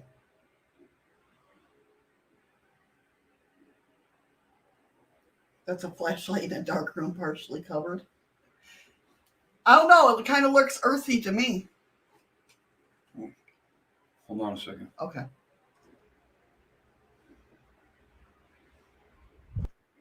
Looks like the moon. Looks like the light side of it and the dark side of it. See, I see water. It looks blue to me. It's not close enough for me to see. Oh, okay. I'll try to make it bigger. I don't know if I can now. All right, now you got to scroll the picture down. Yeah. Right there. All right. Oh, maybe it is the moon. I don't know. Don't say. Hold on. No, that's the moon. Because that looked like craters, not water.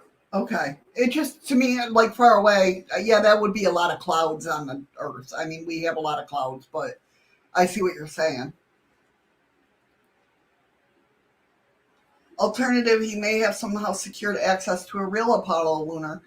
So, I mean, they're basically saying, well, how'd he get these pictures and that if he wasn't a part of it? And it's not like they've taken people off of lists before, the government. If somebody comes out and they wipe your history, if somebody comes out against them. Yeah, actually, I wouldn't doubt it. Spielberg, that's what I was trying to think of before. Spielberg actually sat in on meetings, like the Majestic 12 meetings and stuff like that. Right, Ron. So, evidence against. There are numerous examples of researchers and investigators discovering anomalous artifacts and structures on NASA's photographs, both of the moon and other planets in the sun. That's true. There has been some pictures that people say, oh, that looks like a base, but it's nothing more than like a sand dune. Do you know what I mean? You mean like the man in the moon? Like the face on the moon. The man in No, the moon. the man on the moon is real. It's a song. Oh, because it's a song, it's real. But they're saying like the face in Mars is simply an optical illusion. I really don't think it is. I think that it is actually built up, and them two holes are craters. I honestly believe that image is real. The one down here? Well, hold on. No, the top one.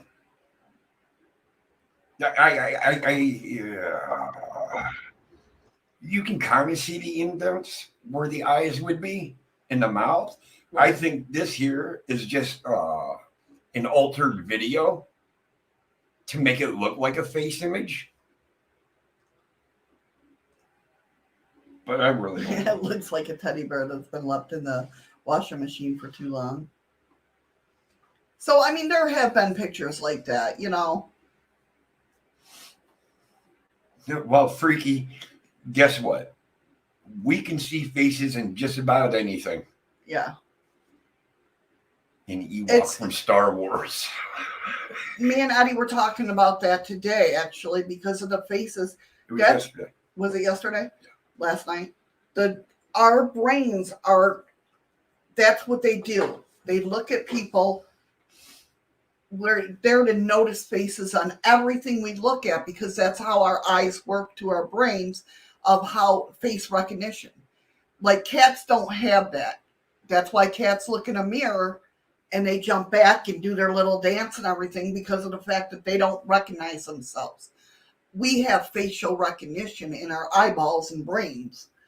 So, we know what another human looks like. Right. So us seeing faces, that's pareidolia.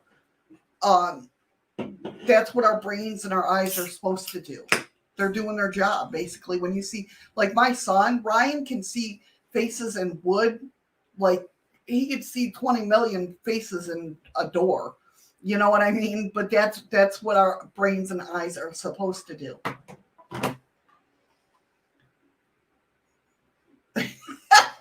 Nicole, you would.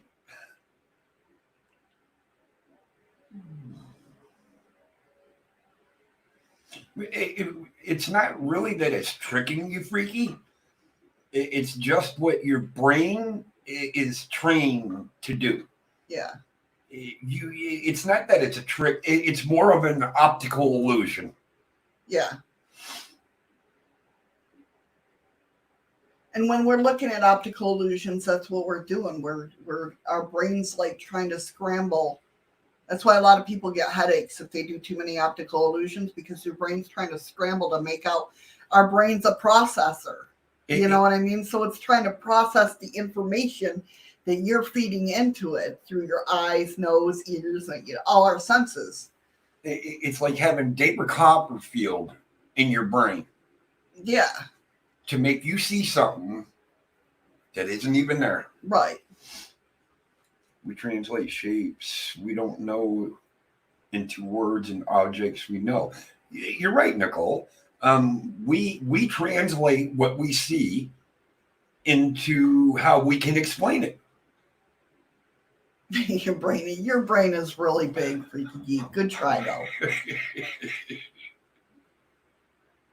So the Americans' Mammoth Saturn V rocket remains the only vehicle ever developed that was capable of taking a payload further than low Earth orbit. As such, as all of the Apollo moon missions were launched using Saturn V rockets. Between 1966 and 73, 13 of the rockets were successfully launched from the Kennedy Space Station, 12 of the Apollo, and 1 for the Skylab. A further 2 were constructed but never used and now are on display at the museums and the space centers across America. This presents a serious problem for William Rutledge's story about a secret Apollo mission. Who's to say they didn't have another one, though? I mean, really? That's what I said. Do you know how many missions we've had that were, and they're usually launched in the middle of the night when everybody's sound asleep, and the only ones that would even have a clue are the ones within a 30-mile radius that might feel the rumble. Right. But it's not going to be enough to disturb them to get up and go, oh, look at the red ball. Yeah. I mean, seriously, who's to say? There's an elephant in the room. Careful where you tread, folks. Does that mean we have a creeper? Or are you just being out there? No, there's an elephant in the room?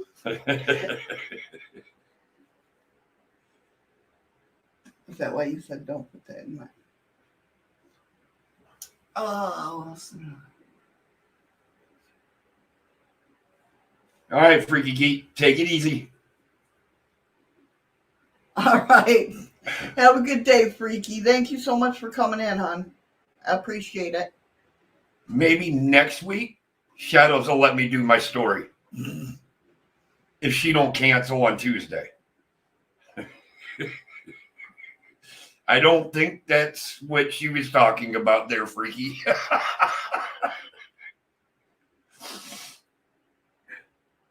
All right. I missed what? Oh.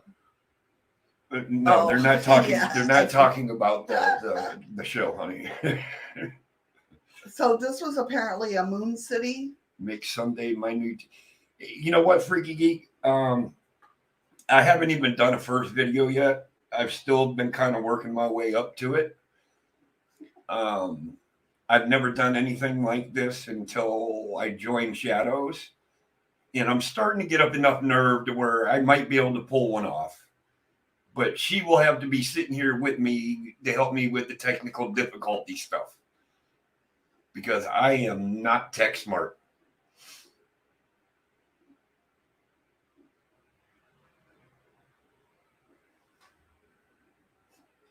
He wants me to make Sunday my new Tuesday. All right. So the next thing we're going to do, and this will be the last one for today, was the Beatles legend McCartney killed in 1966? Paul McCartney. What did I say? And replaced with a lookalike. A lot of people. Now he isn't the only one that has supposedly been cloned. And I've heard this a few times. Yeah. Well, and not to get off the subject, but real quick, when they found that guy homeless under a bridge, they thought it was Elvis, right? They thought it was Elvis, and that was in Tennessee. But come to find out, it wasn't Elvis, but he looked identical to him. Right.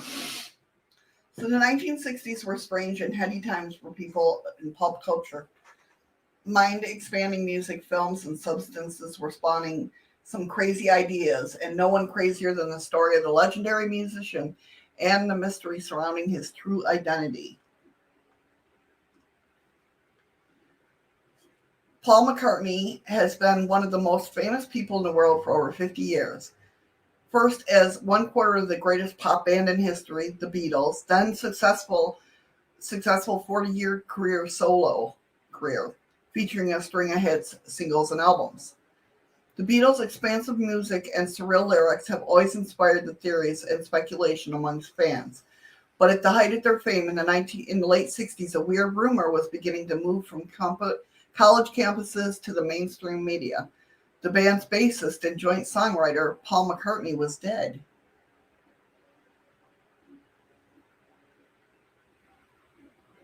This came news to McCartney himself, who in 1969, when the stories of his death reached fever pitch, appeared to be walking around alive and well. But was the man going by that name truly the same Paul McCartney, who first charmed filmgoers with his fellow bandmates John, Ringo, and George in 1964's classic A Hard Day's Night? Was the man walking barefoot across Abbey Road, crossing in the most famous album cover ever produced? Thank you for the ice cream, Ron. Thanks again, Ron. The same man who wrote pop classics like I Want to Hold Your Hand and Yesterday? Apparently not, as far as the conspiracy went.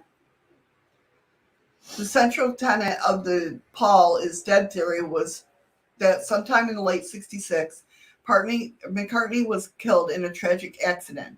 Determined not to end the most profitable and successful band in history, the management drafted a lookalike to masquerade as the deceased Beatle and keep money-making juggernaut intact. As weird as it may sound, the theory managed to find dozens of inexplicable references in the Beatles' songs and album covers following Paul's supposed demise that appeared to be hinting that something really happened to the bassist. And that's true. Like some of the lyrics and some of the songs. Well, on that note about him dying, I remember when I was about 14 at the time. And I got up in the morning, I'm getting ready for school. Remember I told you this. My dad's sitting there reading the paper and he goes, "Oh shit, I don't have to go to work today." And I'm like, "Why not, Dad?" He says, "My name's in the obituary." Why is your name in the obituary and you're sitting right here? Right. So I've heard of people, that happening to people. One of my regulars when I worked at the store, that happened to him too. We talked about that. what do you got it on the ready? You know, somebody said, "Oh, he's dying tomorrow. Oh, we'll put the obituary up today." So they're asking, was Sgt. Pepper's Lonely Hearts Club Band a coded confession of the truth? Did the walrus from I Am the Walrus, who John identified as Paul in his song Glass Onion, represent death? And why, if you played the White Album's track Revelation 9 backwards, you could hear the words, "Turn me on, dead man"?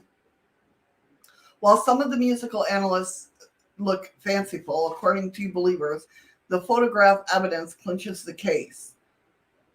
The McCartney of late 60s, they argue, of Sgt. Pepper and Abbey Road fame, is clearly not the same man of the early and mid 60s, the era of Please Please Help, or Please Please Me and Help. Cool. No, they were on That used to be my favorite song, The Yellow Submarine. I loved that song when I was a kid. We are here by the Yellow Submarine. Yes! I just remember playing that over and over again. Yeah, I can't believe how big of a hit it became. Right? Paul certainly does appear to look different in some photographs between these two parts of the 60s, but these were actually merely the natural changes in a young man's face as he fluctuates in weight and grows older, or something. Was it something more sinister? Advocates of the Paul is dead theory maintain that the photographic anomalies are because we're looking at two different men. One the original Paul of the early 60s, and the other is his replacement. And his name is William Campbell or William Shepard or Billy Shears. See, they don't look anything alike. The older Paul seems to have a long, thinner face, they said. But that could be his bangs are cut. One looks cracked out. One looks stoned. Well, maybe. But they don't look anything alike. Nothing alike. The eye shape's off.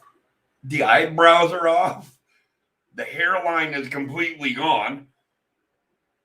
No, they don't look anything alike. 90 seconds. 20 seconds. 90 seconds, it said. Oh. Lucy in the Sky with Diamonds on. That was a good song. LSD, Strawberry Fields, very popular acid taps design. Another incident occurred on the 7th of January 1967 when McCartney's black Mini Coupe was written off in a crash in the M1 near London. However, the official 60 seconds. The official story has it that the car had been driven by a student named Mohammed Hajij at the time, and not McCartney. It seems these two relatively mundane incidents were becoming mangled across multiple retellings, spawning the far more sensational rumor that Paul had actually died in that car accident.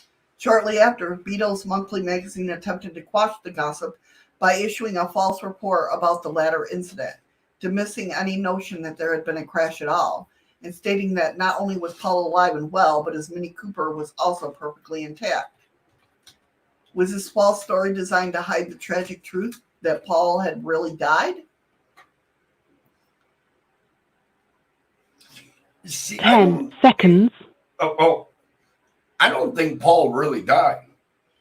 I just think he walked away. The photograph from 1960 appeared to show two McCartneys. I'm thinking that's... All right, don't say anything for a second. Okay. Just use your cursor. Show me where the person went. Oh, he's right there in the front. Isn't that second one straightforward? You can't hear me? There's an echo. There shouldn't have been. Yes, could you... Oh, yeah, because my mic's on. Just use your cursor and point out the two. I don't know where the second one is. Okay. What I'm seeing Mm-hmm. is if you're looking at the picture, you see Paul on the left, you see that second Right guy, here. you see that third guy, and that fourth guy right straight ahead, standing next to the third guy standing there. Yeah? Yep.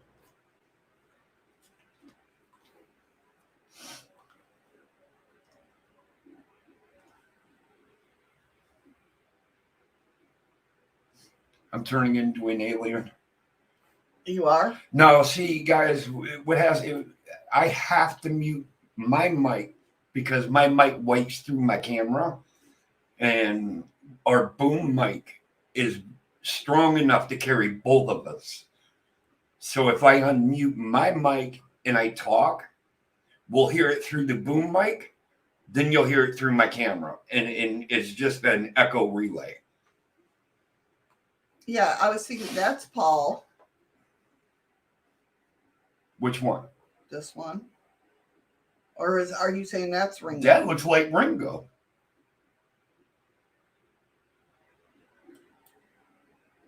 Oh, look at I can click on it.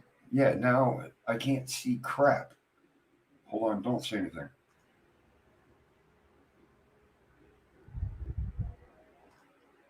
All right, who died?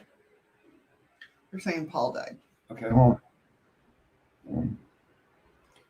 Okay, it's the guy to the far left and that fourth guy to the right, straight ahead. This one? No. Or him? The guy all the way to the left. Your left. The guy standing against the railing. Him? Him. Yes.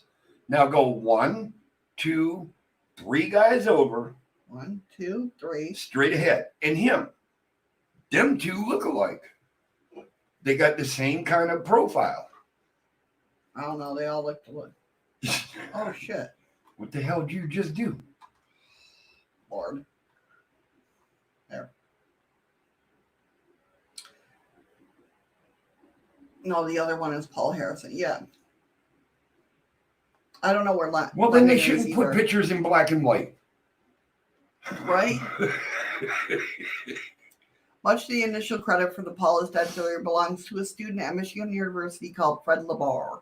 LaBar began to write about the idea in the late 1969, initially inspired by a program on a local radio show where Beatles fan named Tom Zdarsky had phoned in and claiming not only that Paul McCartney is dead, but the sinister clue was hidden in the White Album track Revolution 9. Following the colors and structures, the disc jockey at Michigan's WKNR-FM, Russ Gibb, played a portion of the song backwards live on air, stunning his listeners by revealing the apparent secret message, "Turn me on, dead man." LaBar's substantially article for the Michigan student newspaper, "McCartney is Dead, New Evidence Brought to Light," cemented many of the key facets of the legend. The car crash during the recording of Sgt. Pepper in the late 1960s, the clues left in the album's color, the backwards messages on the band's song, and the imposter of Williams Shepard.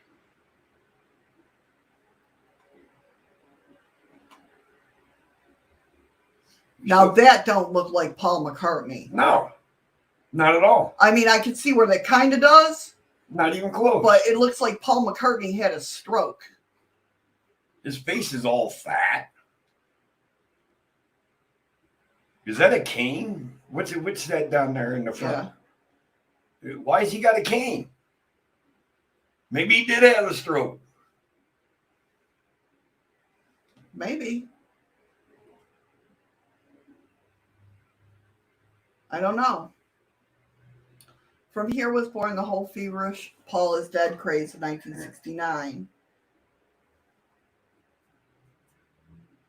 Of course, most sensible people dismiss it. This is all wild nonsense. The band had already admitted to deliberately putting gibberish references in their song to tease fans, and mind-bending theories about increasingly psychedelic and cryptic output of musicians like the Beatles was rife throughout the 60s.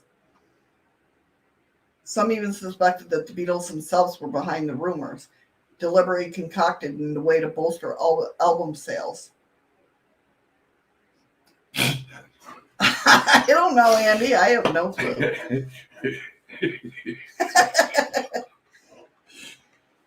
So while the idea that Paul was replaced with a look-along sounds like a far-fetched plot of a comic book, there are, in fact, a long documented history of the use of doubles in politics, espionage, and entertainment. And that's been proven. Yeah, Hitler and Stalin employed multiple doubles, both as decoys in case of the assassination attempts, and simply to do muddling work of the busy dictator in an era before mass communications. Hi, Blue.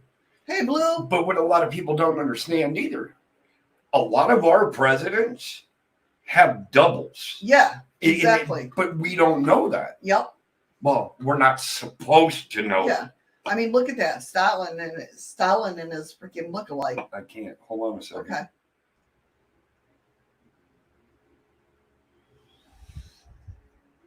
Yeah, you can kind of see it. I mean, the face. But it's supposed to be most likely, like, you know. Right, but the cheek structure, you can tell, is off. Like a far away, so people can see if he was out. Yeah, from a far distance to like a sniper or something. Yeah. Yeah, he'd be like, that's him. Iraqi leader Saddam Hussein took the idea to another level, routinely utilizing lookalikes to disguise his true whereabouts. And that really didn't work out for him in the end. Especially as his paranoia grew in the aftermath of the 1991 Gulf War. By the time he, or perhaps one of his doppelgangers, was captured by U.S. troops in 2003, it was thought that he may have used more than a dozen lookalikes in the preceding decade. No, they can't use the word doppelganger because that's a twin that's born in another part of the world that comes in. What they did was plastic surgery. Clinton's then, perhaps the most famous case of the double in the modern times involves British World War II General Bernard Monty Montgomery.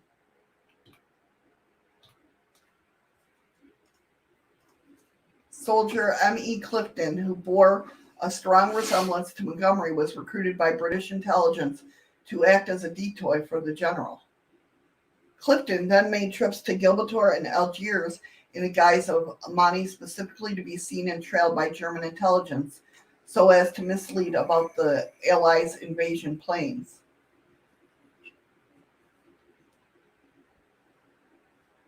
General Montgomery famously used a lookalike as a decoy. A lot of people do. Them two look nothing alike. But I think far away. Not even from far away. Yeah, I could see it. No, looking through a scope, you can see there is no resemblance. I don't know. Well, maybe just because I had military background. I don't know. In the world of music, a homeless man named Christopher Dickinson successfully passed himself off as former Kiss drummer Peter Criss for a time in the 90s. Yep. Dickinson was living on the streets in Santa Monica when he began claiming to be Criss, convincing a string of prominent celebrities and Kiss fans to rally around him and get him back on his feet. Then he came as a surprise this came as a surprise to the real Peter Criss, living happily with his wife and daughter and somewhat taken aback at the rumors had fallen on such hard times. Criss would later have a memorable, surreal confrontation with his imposter on the Phil Donahue Show, where he asserted his bona fides as the genuine Kiss star. Robin Williams and his imposter, Michael Clayton.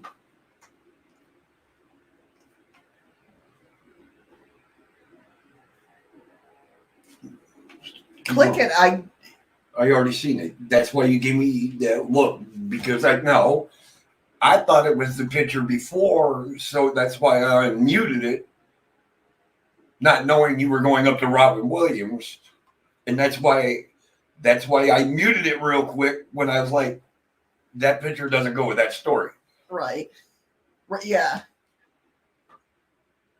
That one there does look very close. It looks like an older and a younger version of Robin Williams. Right, yeah. That one would throw me. Right. I mean, but the thing with him, like I said, a lot of people have said that. They've said it about Britney Spears. They've said it about, or no, was Britney Spears an alien? I can't remember.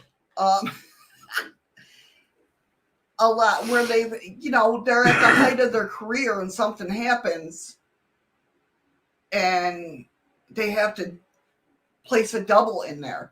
Not something happens like drastically, like they get killed, like this story, but like even if they were like sick or drunk or too high to do something, they would send in a double. It's like actors. Yeah. In Blue, you're right. You can tell the real one, and he was on the left, but the right one looks like a younger version of him.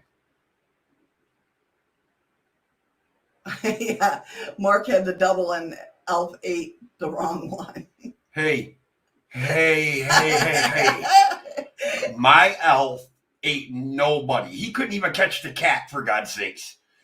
When you're talking about Elf, you're talking about if anything, if Eddie could meet any alien, it would be Elf. Elf was my hero. There's another picture. Okay, hold on a second. Now, look at the difference in the eyes. There's way too much difference in their eyes. There's another one. All right, hold on. Earlobes. Oh, absolutely. Hold on a second.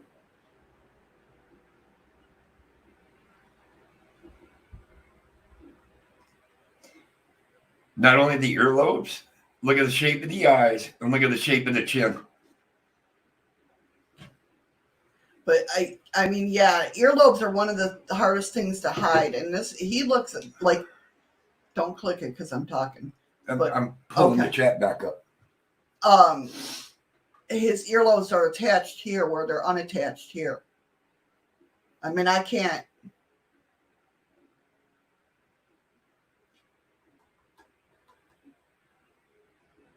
You can't really see. That's what we're saying, Nicole. But everybody saying that they can pass him off as a double, and I just don't see it as a double.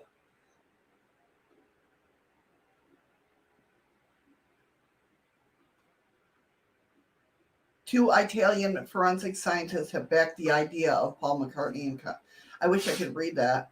I can only read swear words. All right, you guys, tonight everybody has a homework assignment. Yeah. Learn Italian.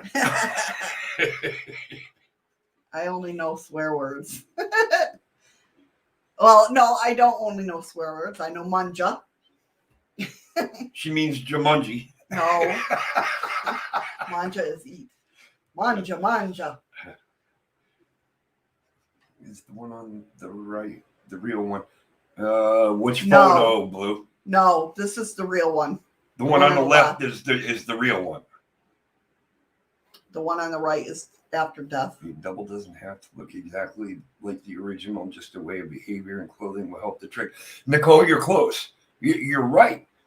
But when you watch somebody long enough, their facial features automatically tell you it's not them.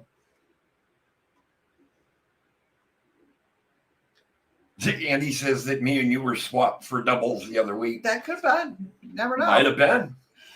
Of all the evidence offered for the Paul is dead theory, perhaps the most captured fans' imagination since 1969 is the analysis of the various clues that appear to be hidden in the Beatles' music and album covers. From secret messages, and I swear to God, I remember reading an article too. It came from either Ringo or George Harrison. And they will, Blue. That would screw up a lot of people because they never really knew he wore glasses. Right. That they admitted to writing some of the lyrics about, like, they led on that Paul really did die. But I can't remember who the hell it was. Anybody can be paid off, though. I mean, look at the long-running theory of Elvis never died.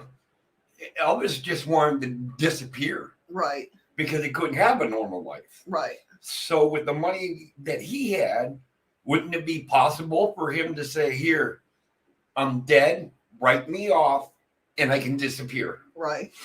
The first record alleged to feature the replacement McCartney was 1967's Sgt. Pepper's Lonely Hearts Club Band, said to contain a plethora of clues and references to originals Paul's recent death.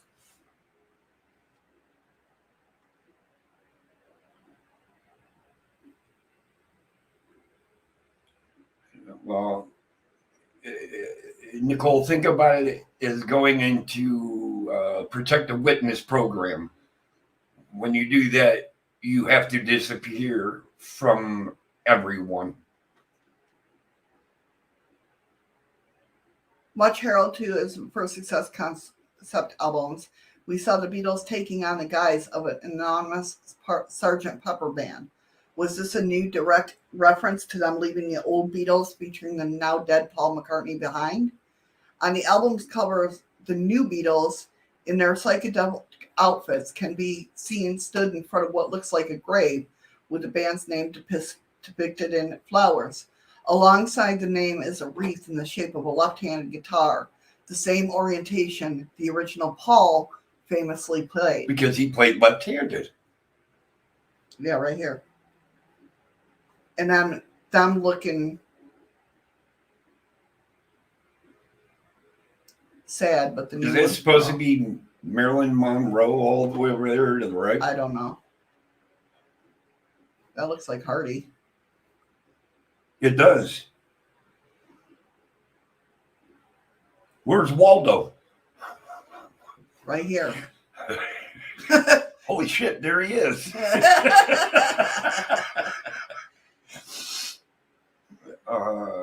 I'm not sure what Nicole's saying yes about.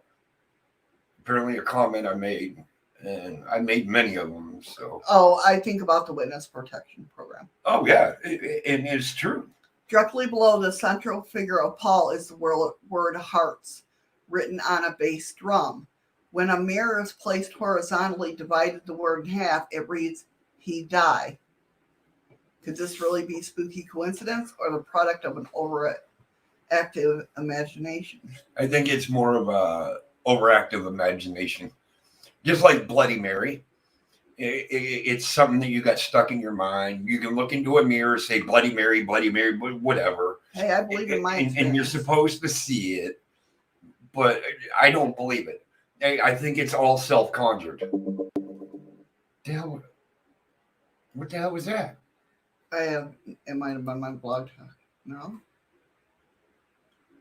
I don't know what that was.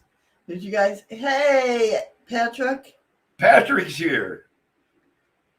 Everybody wants to show up after we're 20 minutes past our time. On the left, the evil dwarf. That looks like a Buddha. Is it? It looks like a weird Buddha, but I'm just saying. What are the legs of that doll on the right? Is that Bloody Mary? I don't know. At the moment, they changed her music style with the LSD and stuff, and soon split up after this one. So then, what to make of the reverse cover of the Sgt. Pepper with the image of the four Beatles in their elaborate costumes, with only Paul of the band stood with his back to the viewer. There is no obvious reason why only Paul is singled out like this, but we shall see. It would become a recurring theme in future releases. Oh, that's the he die.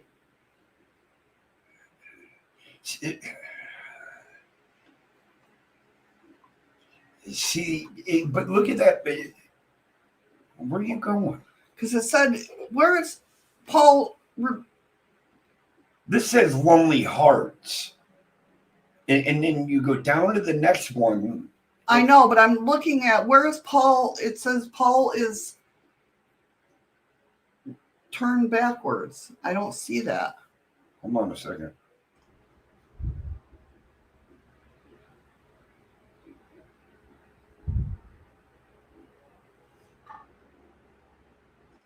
Okay.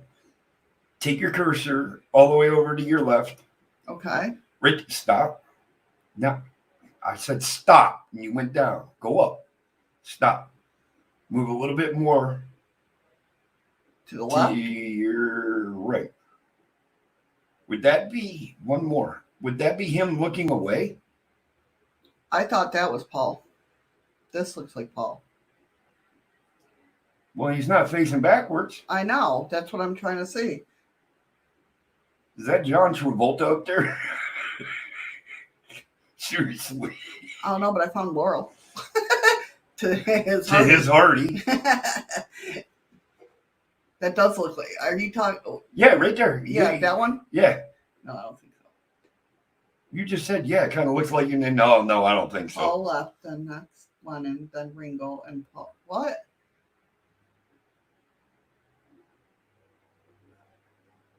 I'm not allowed to look. Because then we'll echo. Paul left next. So this is supposed to be Paul? Which one? Can you move that picture up a little? Right there. This is Lennon. This is Ringo. This is Paul. And that's George Harrison. That I know. This is the era I grew up in. Nicole said you're right. That you got it right. To me, that's Paul. That would be Paul. Who? Right here. Okay. They're telling you to get the hell offline. Whatever. Who was it? I don't know. Oh. That looks like it'd be George Harrison. That would be, I don't know. No, that would be Lennon. That would be Lennon. Oh, it's hard to distinguish who You would be Ringo can't, and with this picture, you can't really tell who the hell is who. Look at the next picture, Missy. And see, now let's stop. What, honey? Right there. Yes. It's supposed to say lonely hearts Right, and you put a mirror up to it. that don't look like an A, like a capital A to begin with, like it does in the first one. That just Well, looks like. capital A. Go back up to the original. Yes. That does not look like an A. And that don't look like an R. Honey, they have the mirror up to I know, it. but it don't look like it could direct into an R. I'm just giving my opinion. Right. No, I know. And I guess I'm not frustrated. I'm getting tired. Yeah, you're getting bitchy. Hey, Eli, what's up? Hey, Eli. Well, I know that, Blue. I know I'm only supposed to look at the lower half of it. I'm just tired. Y'all got under. I don't think it's photoshopped. Some of you don't know. I've only slept 3 hours in 2.5 days. So. Yes, he's got the bitchy syndrome. Screw you, bitch. You're the one that canceled the show yesterday. I know. Paul is the only Beatle with a black carnation in the video Your Mother Should Know. Yeah, but that's normal for, like, the lead singer. I mean, yeah, you something kind of do different. something to stand out a little. I mean, that's, you know. Right, Blue. Yeah, no doubt.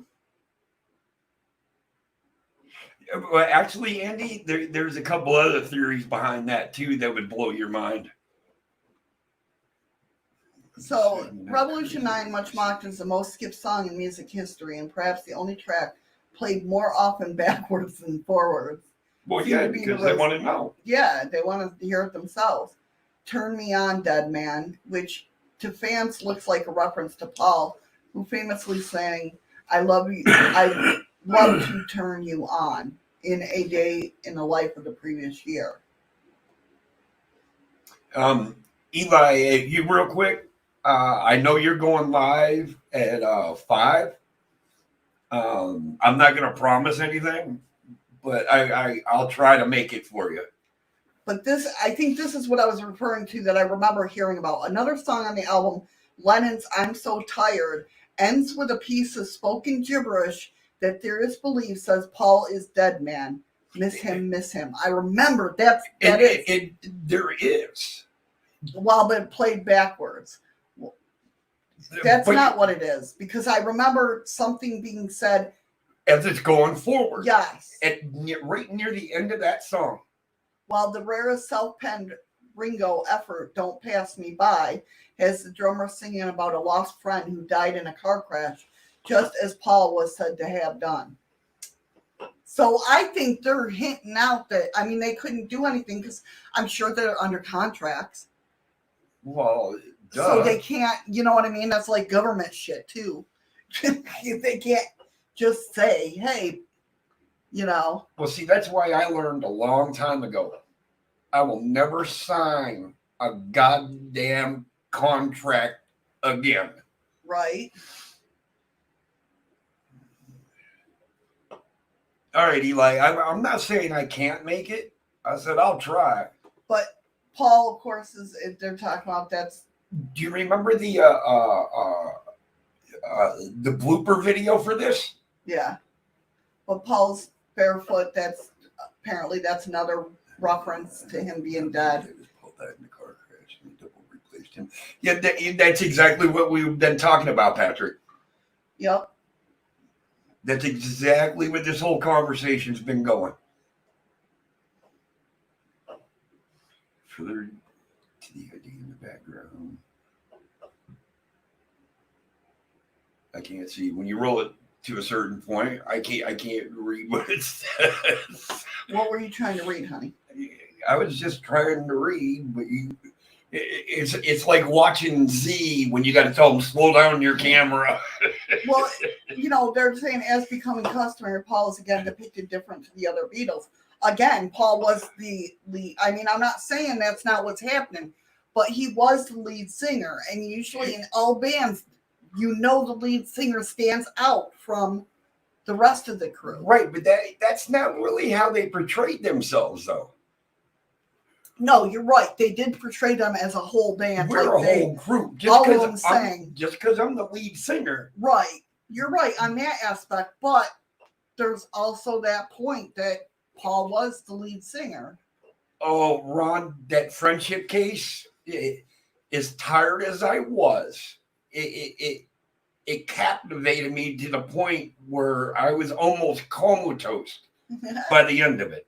So speaking of that, let me just go over a brief, and we'll definitely, I'm going to do some more research. All right, Eli. On it. Oh no, my computer is freezing up. It's saying, hey, it's time to end. But we're definitely going to talk about this next week. It's going to be a topic for next week with this friendship case. Because delving into this friendship case, I have, again, like I said about the walls opening up. It's when I watch certain documentaries and things like, or people having experiences in that, I look to see what is different from what I've heard from, or the same of what I've heard in other explanations or other meetings or whatnot, right? And it's so funny because what was when they first started talking about meeting the aliens, what did I say? Pleiadians. Yep. It was like, those are Pleiadians. And it's funny because they don't really mention Pleiadians in the documentary. Okay. But when you delve deeper into the friendship case, they start coming up. Yes. Like the more research I did on it, had more knowledge, like they were called Pleiadians and stuff like that. Citizen Z. Hey, Z. How are you? Eli, what are you doing? Canceling? I mean, I'm close enough to 2 o'clock now. I'm good. Jesus, what were you just talking? Oh, the guy that said that he's seen walls, but he didn't see walls. In the definition of why he didn't see walls is there was no angles, but there was walls. All right, Eli, I'll be there. But yeah, and that brought up, like I said, when I heard Linda talking to a soldier and going inside this base in the mountains, how he said there was walls, but it was hard to explain because there was no walls. And it kind of reverted back to what I heard here. That really captured my attention. The thing of it is I got it to, and the links are in the description below because I was going to talk about it, but obviously we're half hour over our normal time. But it comes back to the law of one, which in turn, months ago, if you guys remember, Diary was telling me to go study the law of one, go watch the videos of the law of one. And I was like, okay, and I mean to do it, like I said. And now I'm at the law of one, like I said, the links are down below in the description about, as you can see, I've been clicking on some of it: Earth history, Earth present, energy centers, Confederation of planets. There's so much information that I want to give it a whole. So I thank you, Ron. I really do, because you sent me down a rabbit hole, and I love rabbit holes. And I hate her being down them because I got to break out my shotgun. But in another section, then this is again where the friendship case brings up these W-56. That's what these aliens were called, which is Double Victory 56. Okay, and the code name for them were I forgot how they said it, a courage, which means sages. And that identifies with the Pleiades in the Taurus constellation and stuff like that. And it meant wise men or wise ones. And it's in every language, it means like wise ones or sage ones. I mean, it's just very it's wild. It's a very wild rabbit hole, and I want to give it my full attention. You know what I mean?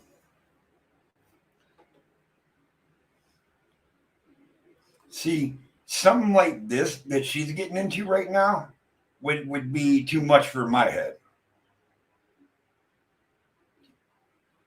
Did you read Z's? Yeah, he did hear that voice that called his name as plain as day. Yeah, Ron, definitely. Because just like I said, all the links are down. I definitely want to study this more and get it more attention. You know what I mean? Than coming on here today, but I thank you for bringing it to my attention. I really do. I love stuff like this. Now, see, I'll act like I ain't interested because that'll be too much for my brain. But then Shadows start getting into it, and she'll be like, "Here, come here and look at this." Yeah, and that's what I do. Oh, come over and look at this. Even when, like, going through when I'm watching documentaries, I'll search and Google on different things just to see in that.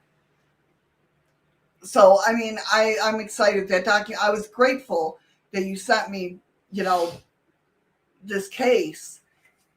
And when I searched it and found out that it was on Amazon, I was like, ooh, I got to watch that. And so we did. And then I started last night. We came in here and I was just like, let me search the stuff because I put notes on my phone of what I want to look up. Excuse me. And it's just wild. I mean, how many things in this case resonate with other people in other cases? And believe me, I've studied a lot of cases. You know what I mean? I mean, don't get me wrong. I'm no like expert on this shit, but I've studied and watched a lot of cases. And I've listened to a lot of interviews. I've listened to, you know, and I take everything with a grain of salt. Oh, it was Eddie typing Alaska. I'm like, what? Who's saying something about Alaska? But, and this case, actually, things that were said way back when, because this happened in 1956, before Roswell even happened. Before Roswell even freaking happened.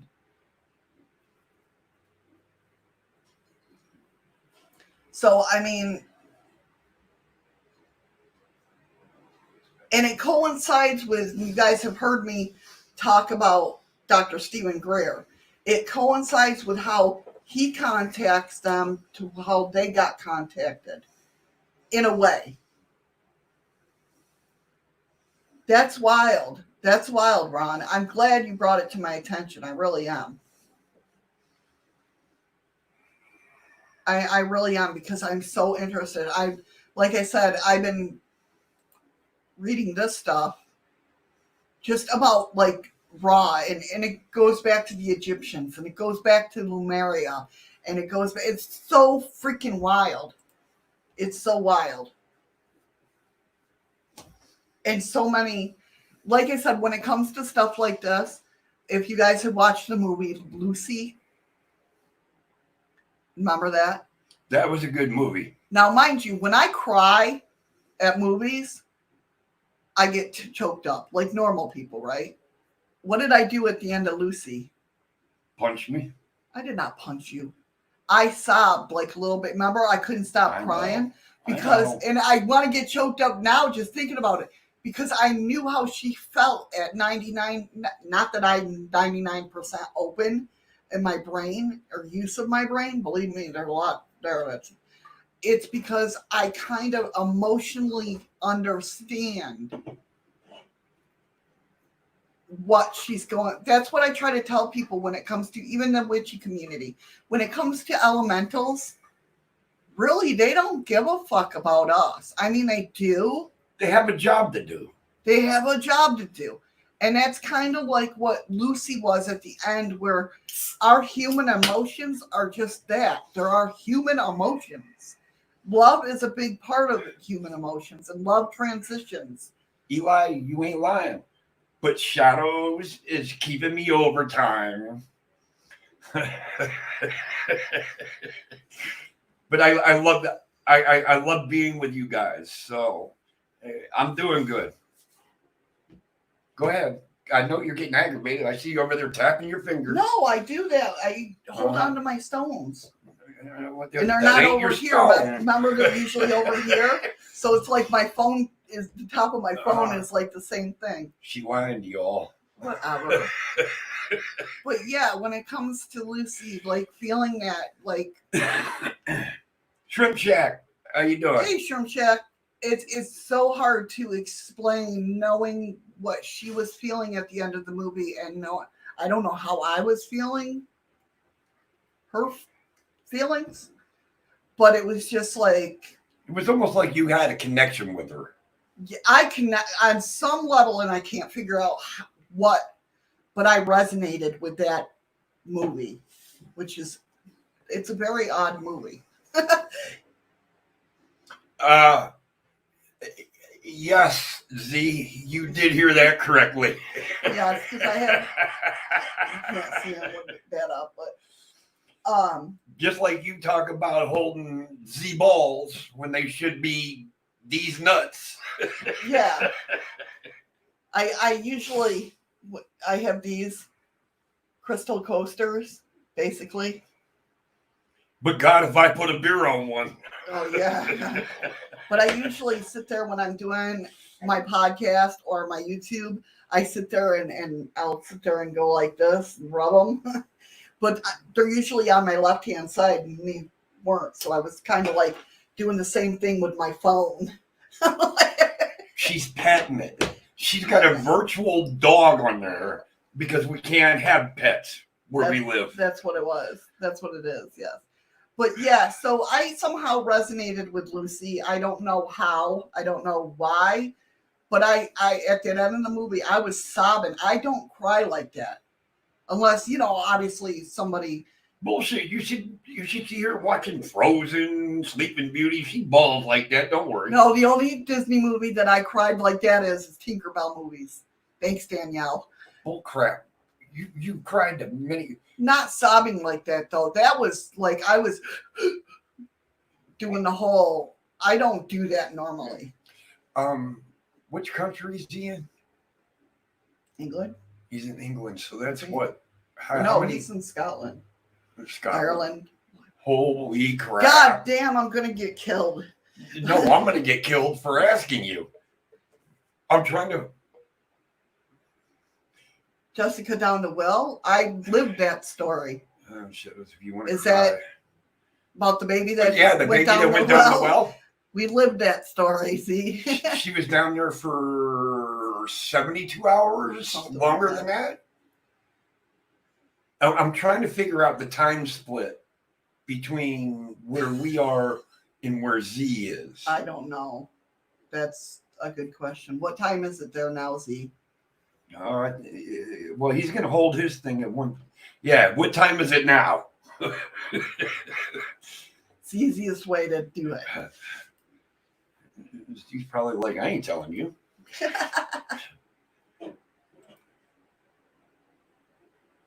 But guys, for it's 9:40 p.m. there, so they're 9 hour. He's 9 hour ahead of us. Exactly 9 hours ahead of us. Okay. For all of you that haven't heard, because we said this at the beginning of the program, we're thinking of a night. We're going to charge all of our equipment, and we're going to do an in-house hunt, if you want to call it a hunt. But we'll let you know when it's going to happen. We're going to break out all the equipment. We do know that we have stuff that happens in this, where we live. So we're gonna have fun with it.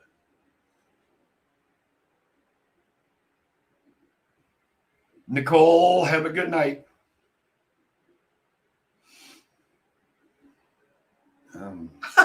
Apparently, my video today was blocked on Facebook. Really? Yeah. Did she eat my moose? But only not in the U.S. Only. Is it because of the story you were running? It must be.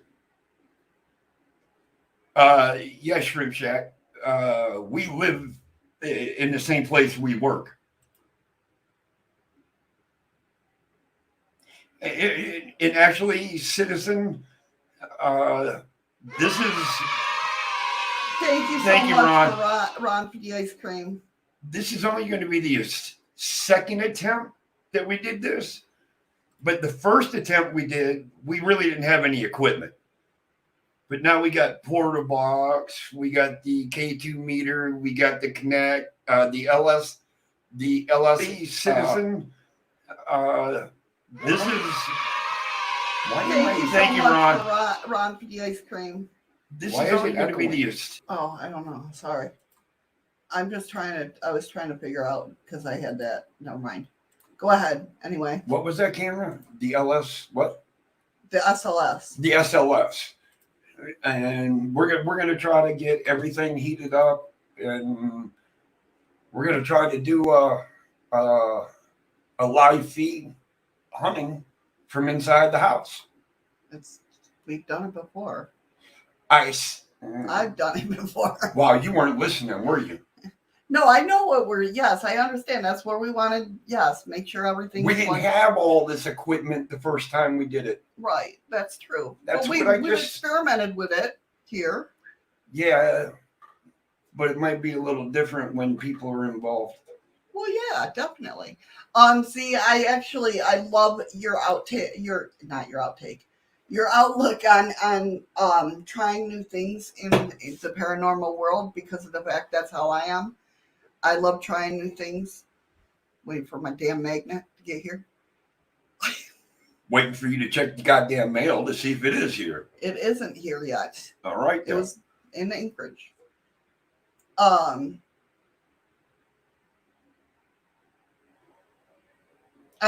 We have an SLS. Let me make sure I'm not going to hang myself. She's going to hang herself. I don't have the iPad on it right now. No, we don't have an SLS. I have an SLS. But yep. Yes, he has an SLS. I also made my own portal box. Oh, well, I don't need this. Well, you're showing that. Oh. Show them the back. Show them who we got it from. Yes. But we also have most of you guys have seen this. Our portal box. The mini portal box. I love that thing. He does. He absolutely surely does. Eli, I tell you, that's the one his grandma spoke to him through. And it made his computer shut off. There's a lot of charging going on lately. But yeah. we try out different things. But the night we do this, we're going to try to do it all. Yeah. Oh, yeah. We do different experiments. That's why I scared the shit out of Eddie that one night. Oh, God. We were doing the, not the Gonzville experiment. We were doing, the blindfold. The Estes method.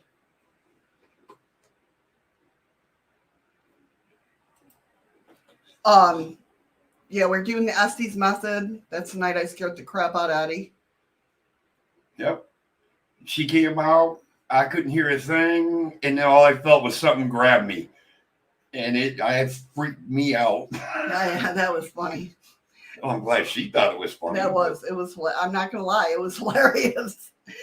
And I'm sure everybody that was online at that point in time could hear me cuss. That's true. And you're right. I mean, we got dowsing rods. Eddie's got his the glow. Oh yeah. I have little ones. Everybody wants my dowsing rods. I'll show you. Mine are pretty colors. Do you want to show them since they're yours? No, it's going to be because you got a better camera, don't you? No, you got the same cameras I got. Well, I don't know. All right. These are my dowsing rods, and they're pretty long. But what I like about them is they light up. You can't really. Yeah, you can. Can you? Okay. So when you're doing it at night, you can really see them move, and it wouldn't matter. Oh yeah, I guess you can tell the difference. See, there's the top one that's off. I just turned off the bottom one. That one's on. So at They night, also blink too, so you can. yeah, you gotta. I can set it to where it blinks like this. The bottom one's blinking right now. And usually too, what we do is we hang them up. He uses them as dowsing rods, obviously, but he also hangs them from places and To where I know they'll still cross each other. yeah, to see if they'll move by themselves or. So I've gotten pretty big into the paranormal over the past, I'd say 8 months. This is nice to have too. We have. Oh, I gotta charge. it. Oh yeah, the endless mirror. When this is hooked up to a Spirit box. spirit box, or I don't know if you can see that. You can. Okay. It'll That's be- just playing outright, but you can hook it up to a spirit box and it'll be silent.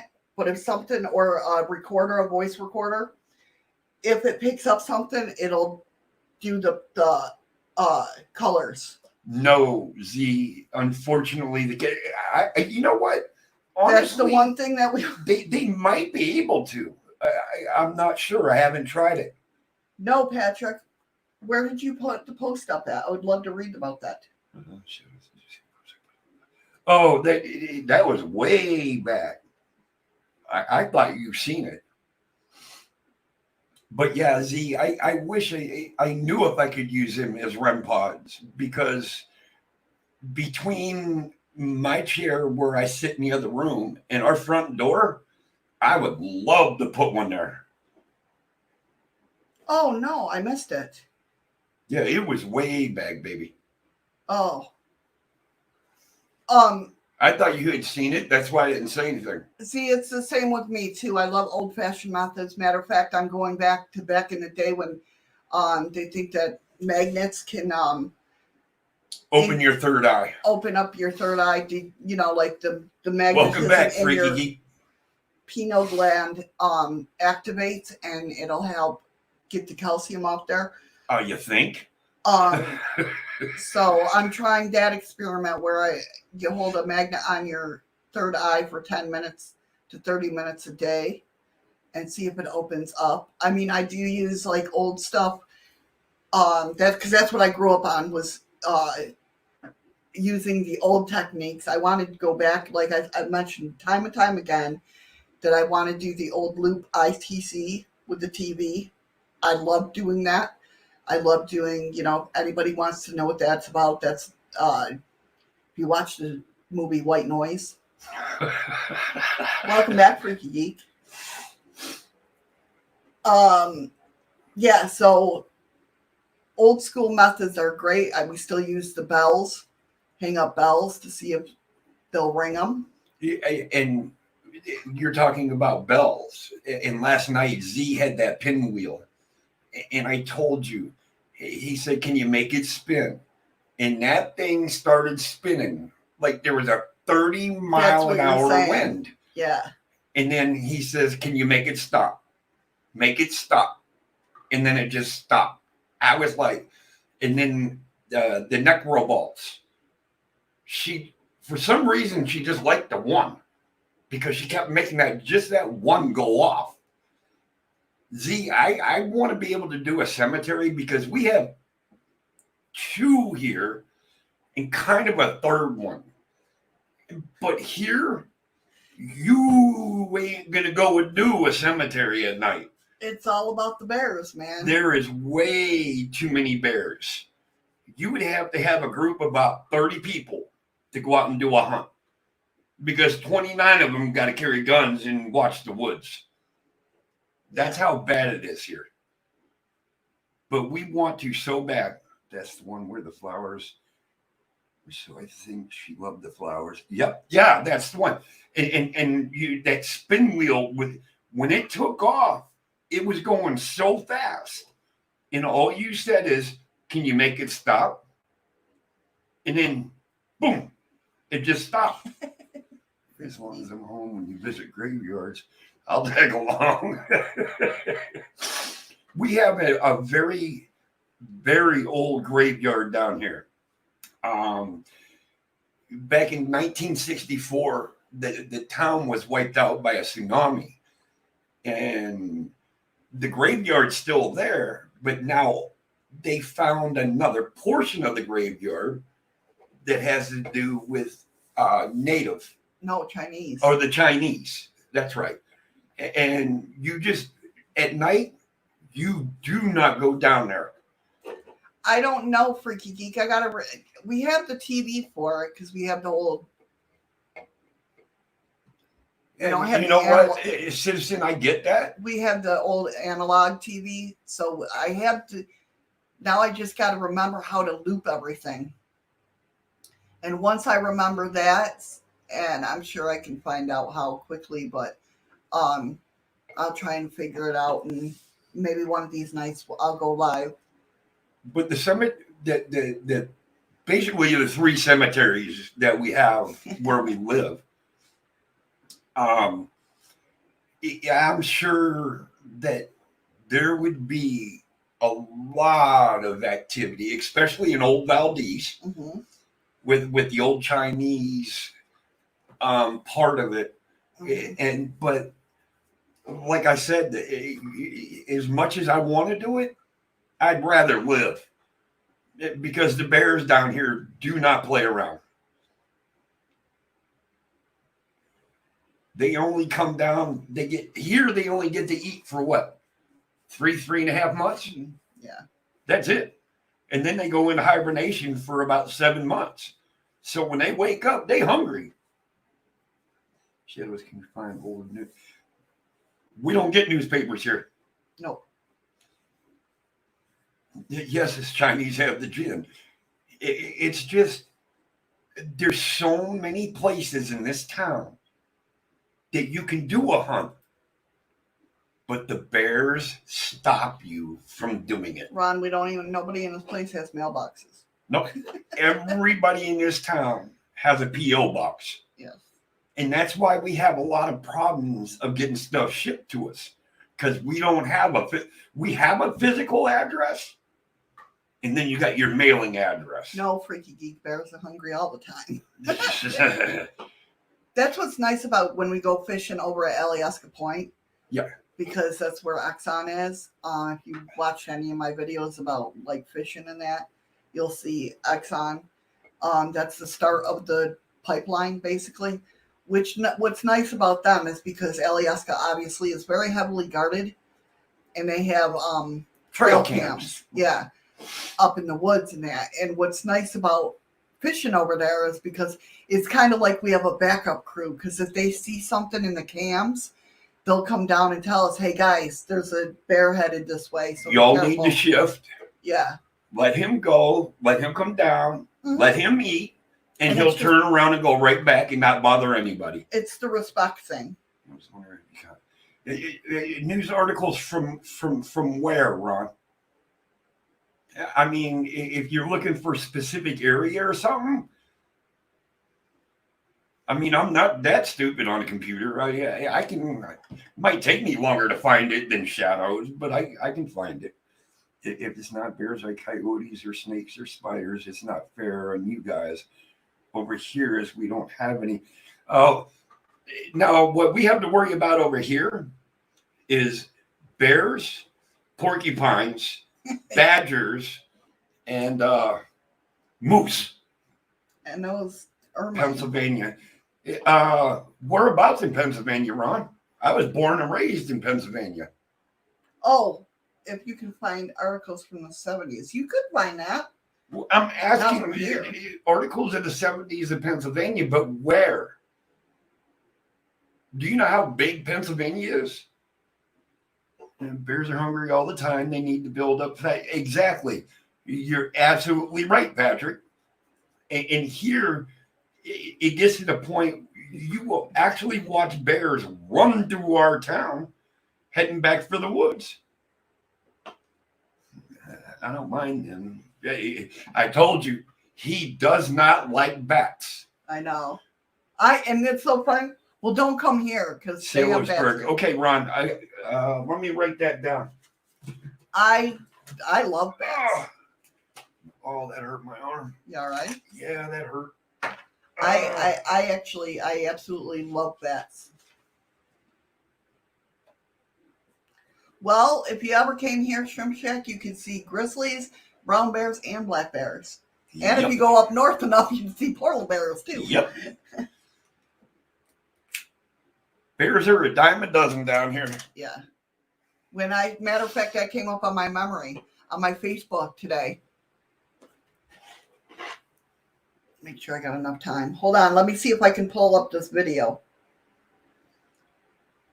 Now, I've gone head to head with a black bear and scared it off. But don't think I wasn't standing there shitting myself the whole time.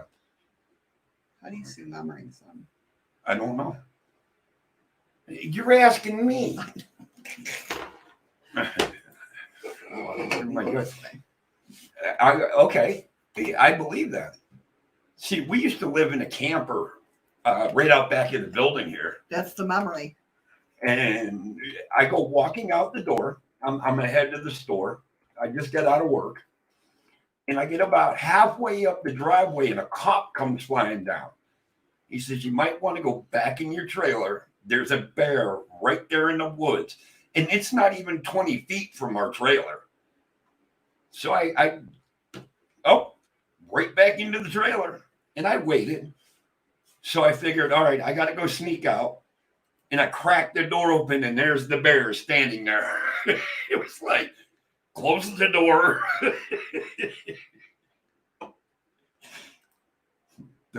No. Z, that is a complete BS.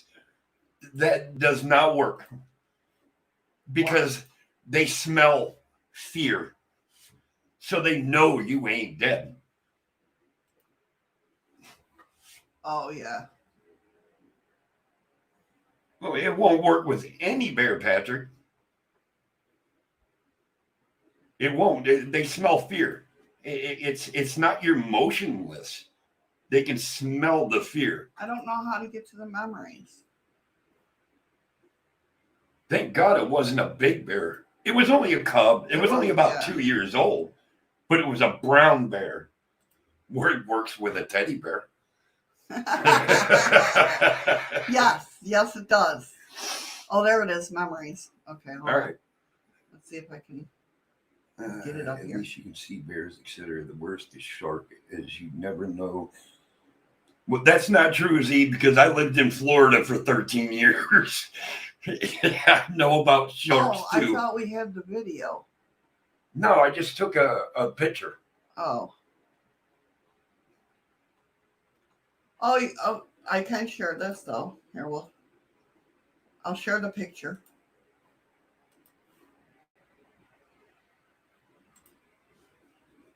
I gotta unmute it real quick. That was the little bear. But now, do you see that arm coming down? That silver arm? That is the arm of our canopy, our awning. Yeah. And I'm peeking out the front door right there, and there he is. Now everybody says, "Oh, it's just a cub." Is it? Yeah. No. You see a cub, mama's not too far away. Yeah, that's what scares me. That's what scares me. You see a cub like that. Now, if you look at the bear and kind of look up to the left where it turns green right there, that far away, there's a small patch of woods right there. And Mama likes to hang out there. A lot of things like to hang out there. Yeah, drunks, homeless people. No, not Exactly, really. Ron. Yogi is not far away. But that's not the black bear I had a run-in with. Is that me? Hold on a minute. Oh my God, you're not going to, are you? Yeah. Son of a bitch. Hold on, I gotta share it again. Now hold on. Let me explain this. Don't share it yet. Okay. I've been cooking for over 30 years. And 2 years ago, come stay with Mama Bear until about not here, Z. Not here. They'll walk away from Mama, but Mama's right there. That's how our restaurant gets. And that's how busy we get. I can't see half of it because I got that mute. Is there a way to shut the mic off? No, there's not.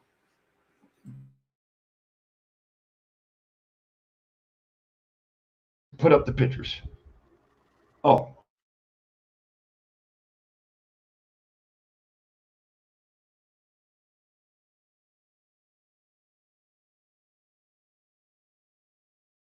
I didn't mean to. I was trying something. But that stack of tickets you seen on that stick, I did that all in a matter of an hour and 20 minutes. Oh, it's a 3-hour push. No, it wasn't. That's what you wrote right here. Wow, what a 3-hour push, Rob and Missy. 90, but I did 119 plates in an hour and 20 minutes. Oh, yeah.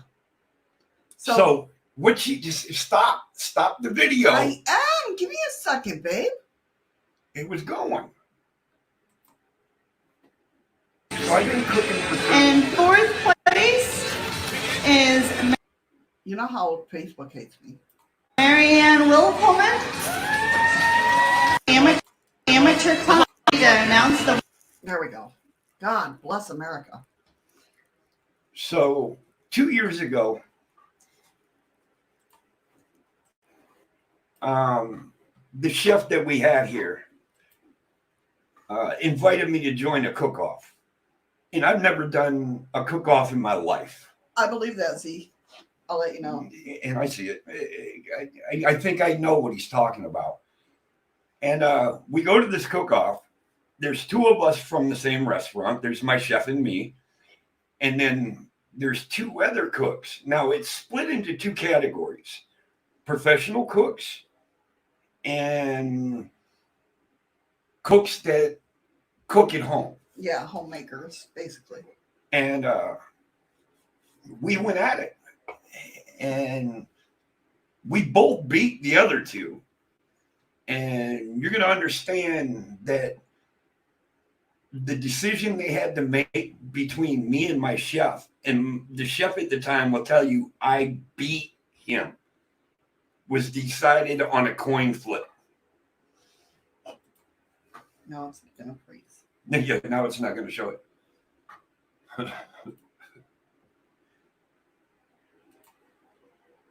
I just love cooking.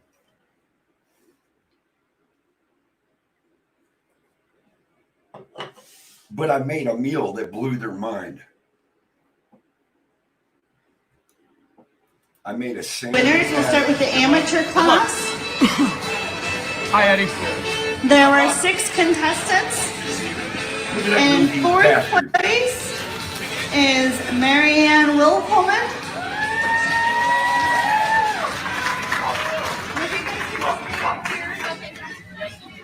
And third place is Yoslin Geen.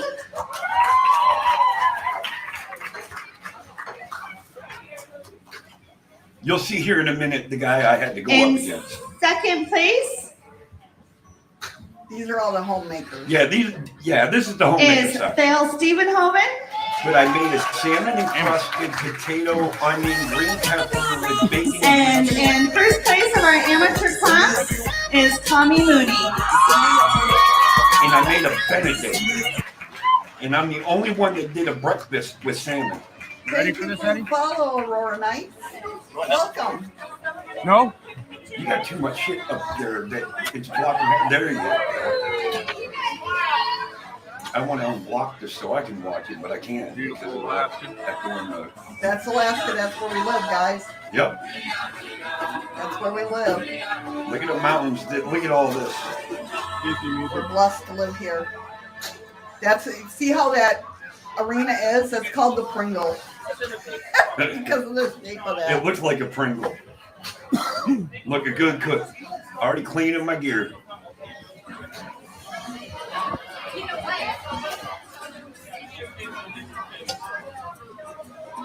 Like I said, I've never been in a cook-off before.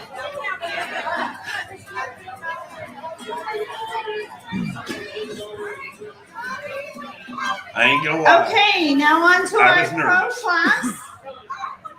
Oh, that's what they call it. Look at Pro the We class. have in fourth place Disgusting inside. Chris Wiles. Can't clap with one hand. All right, yeah. No, Freaky, at that time, I'm already done cooking. Yes, Eli. In third place, the Nat Shack. And now it's down to me and my You or me, chef. bud? Natalie's representing.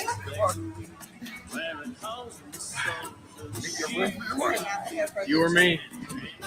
In second place is Eddie Hartlett from the Valley's Bistro. Which means I got first again. That was my chef. Yep. How cool was that? We were all proud of Eddie, big time. Never done a cook-off before. And this is what we got to see that night. Yeah. Yep, never done a cook-off before. I go up against 3 other guys, and I still finish second. So I was pretty happy with myself. Yeah, he was nervous. Big time. He was very nervous because he had never, like me, Rob, and our boss, Jason, had to really talk him into it because he didn't. I didn't want to do it. Yeah, he's like, I'm not doing that, and stuff like, I mean, we really had to push him. I wasn't think I was good enough. Yeah. And here we got second place. So, I mean, it was really good. Hello, Aurora. Thank you for following. Yes, definitely. Thanks for the follow. Freak. All right, guys.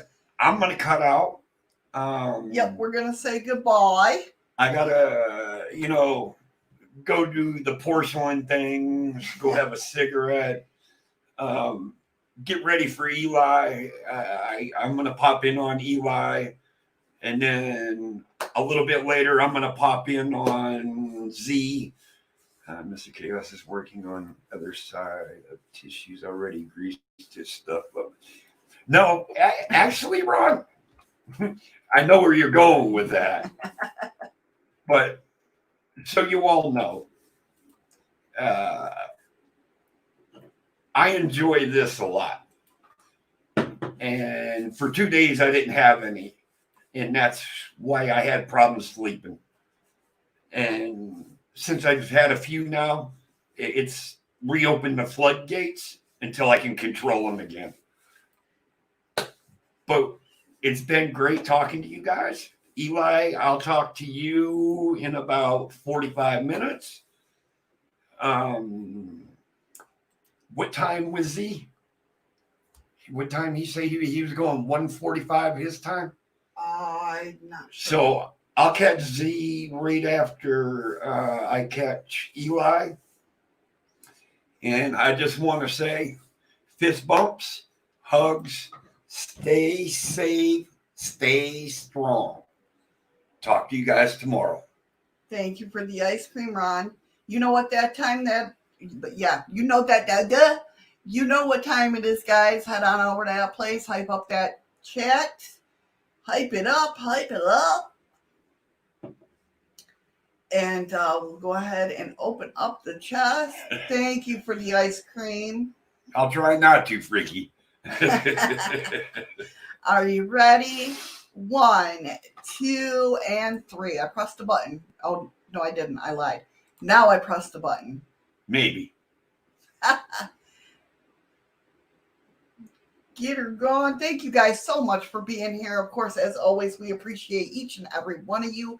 I love talking to you guys. I love if you have any, stories or anything you want me to look into. Definitely my email's down in the description, which is easy. It's Shadows of the Moons with an S at yahoo.com. Yahoo.com. That's what I said. All right. Good. Nice. Ron got 72.5 lemons. Sid got 42.1. Eli got 30.7. Patrick got 24.6. And Aurora Knights got 20.7. You are very welcome. Freaky Geek. Oh, no. The chest out of existence. Thank you for the lemon. I appreciate it so much. You guys are awesome. Thank you, guys. Thank you so much for being here, guys. We appreciate each and every one of you. Sorry, I got to remember that it's we now instead of I. But Eddie cares just as much as I do. We love you guys. Tomorrow is Thriller Thursdays, where we got some legends and lores and cryptids. No, we're not talking about Michael Jackson. You solved a mystery, Freaky Geek? About a mouse. It is stay positive. I solved it. Oh, yeah. Stay positive, everybody, and remember, at least one part of your day. Sid, have a good night. Smile with your eyes. Really, truly mean that. I love you guys so much. Have a great day, and we'll see you tomorrow. Thanks for hanging out with us today. I appreciate it. Because you hit the damn box too late, Freaky. What did you do, Freaky Geek? You might have got some. It He just says- might have not have shown on the top because they only give top 5 list. So look at your when you go to a refresh, you might have got some. He says, "Oh crap! Clicking the about popped the box out of existence." So that's how I've missed this before. All right, guys. We'll see you tomorrow. Love you guys. Thank you for hanging. Take care. And Patrick, I said it before, and I thank you again. You, Ron, Freaky Geek, and Diary were my first followers. But you're all just as important. That's right. All of you guys are amazing. Have a great night, guys. Take care and be safe, guys. Love you.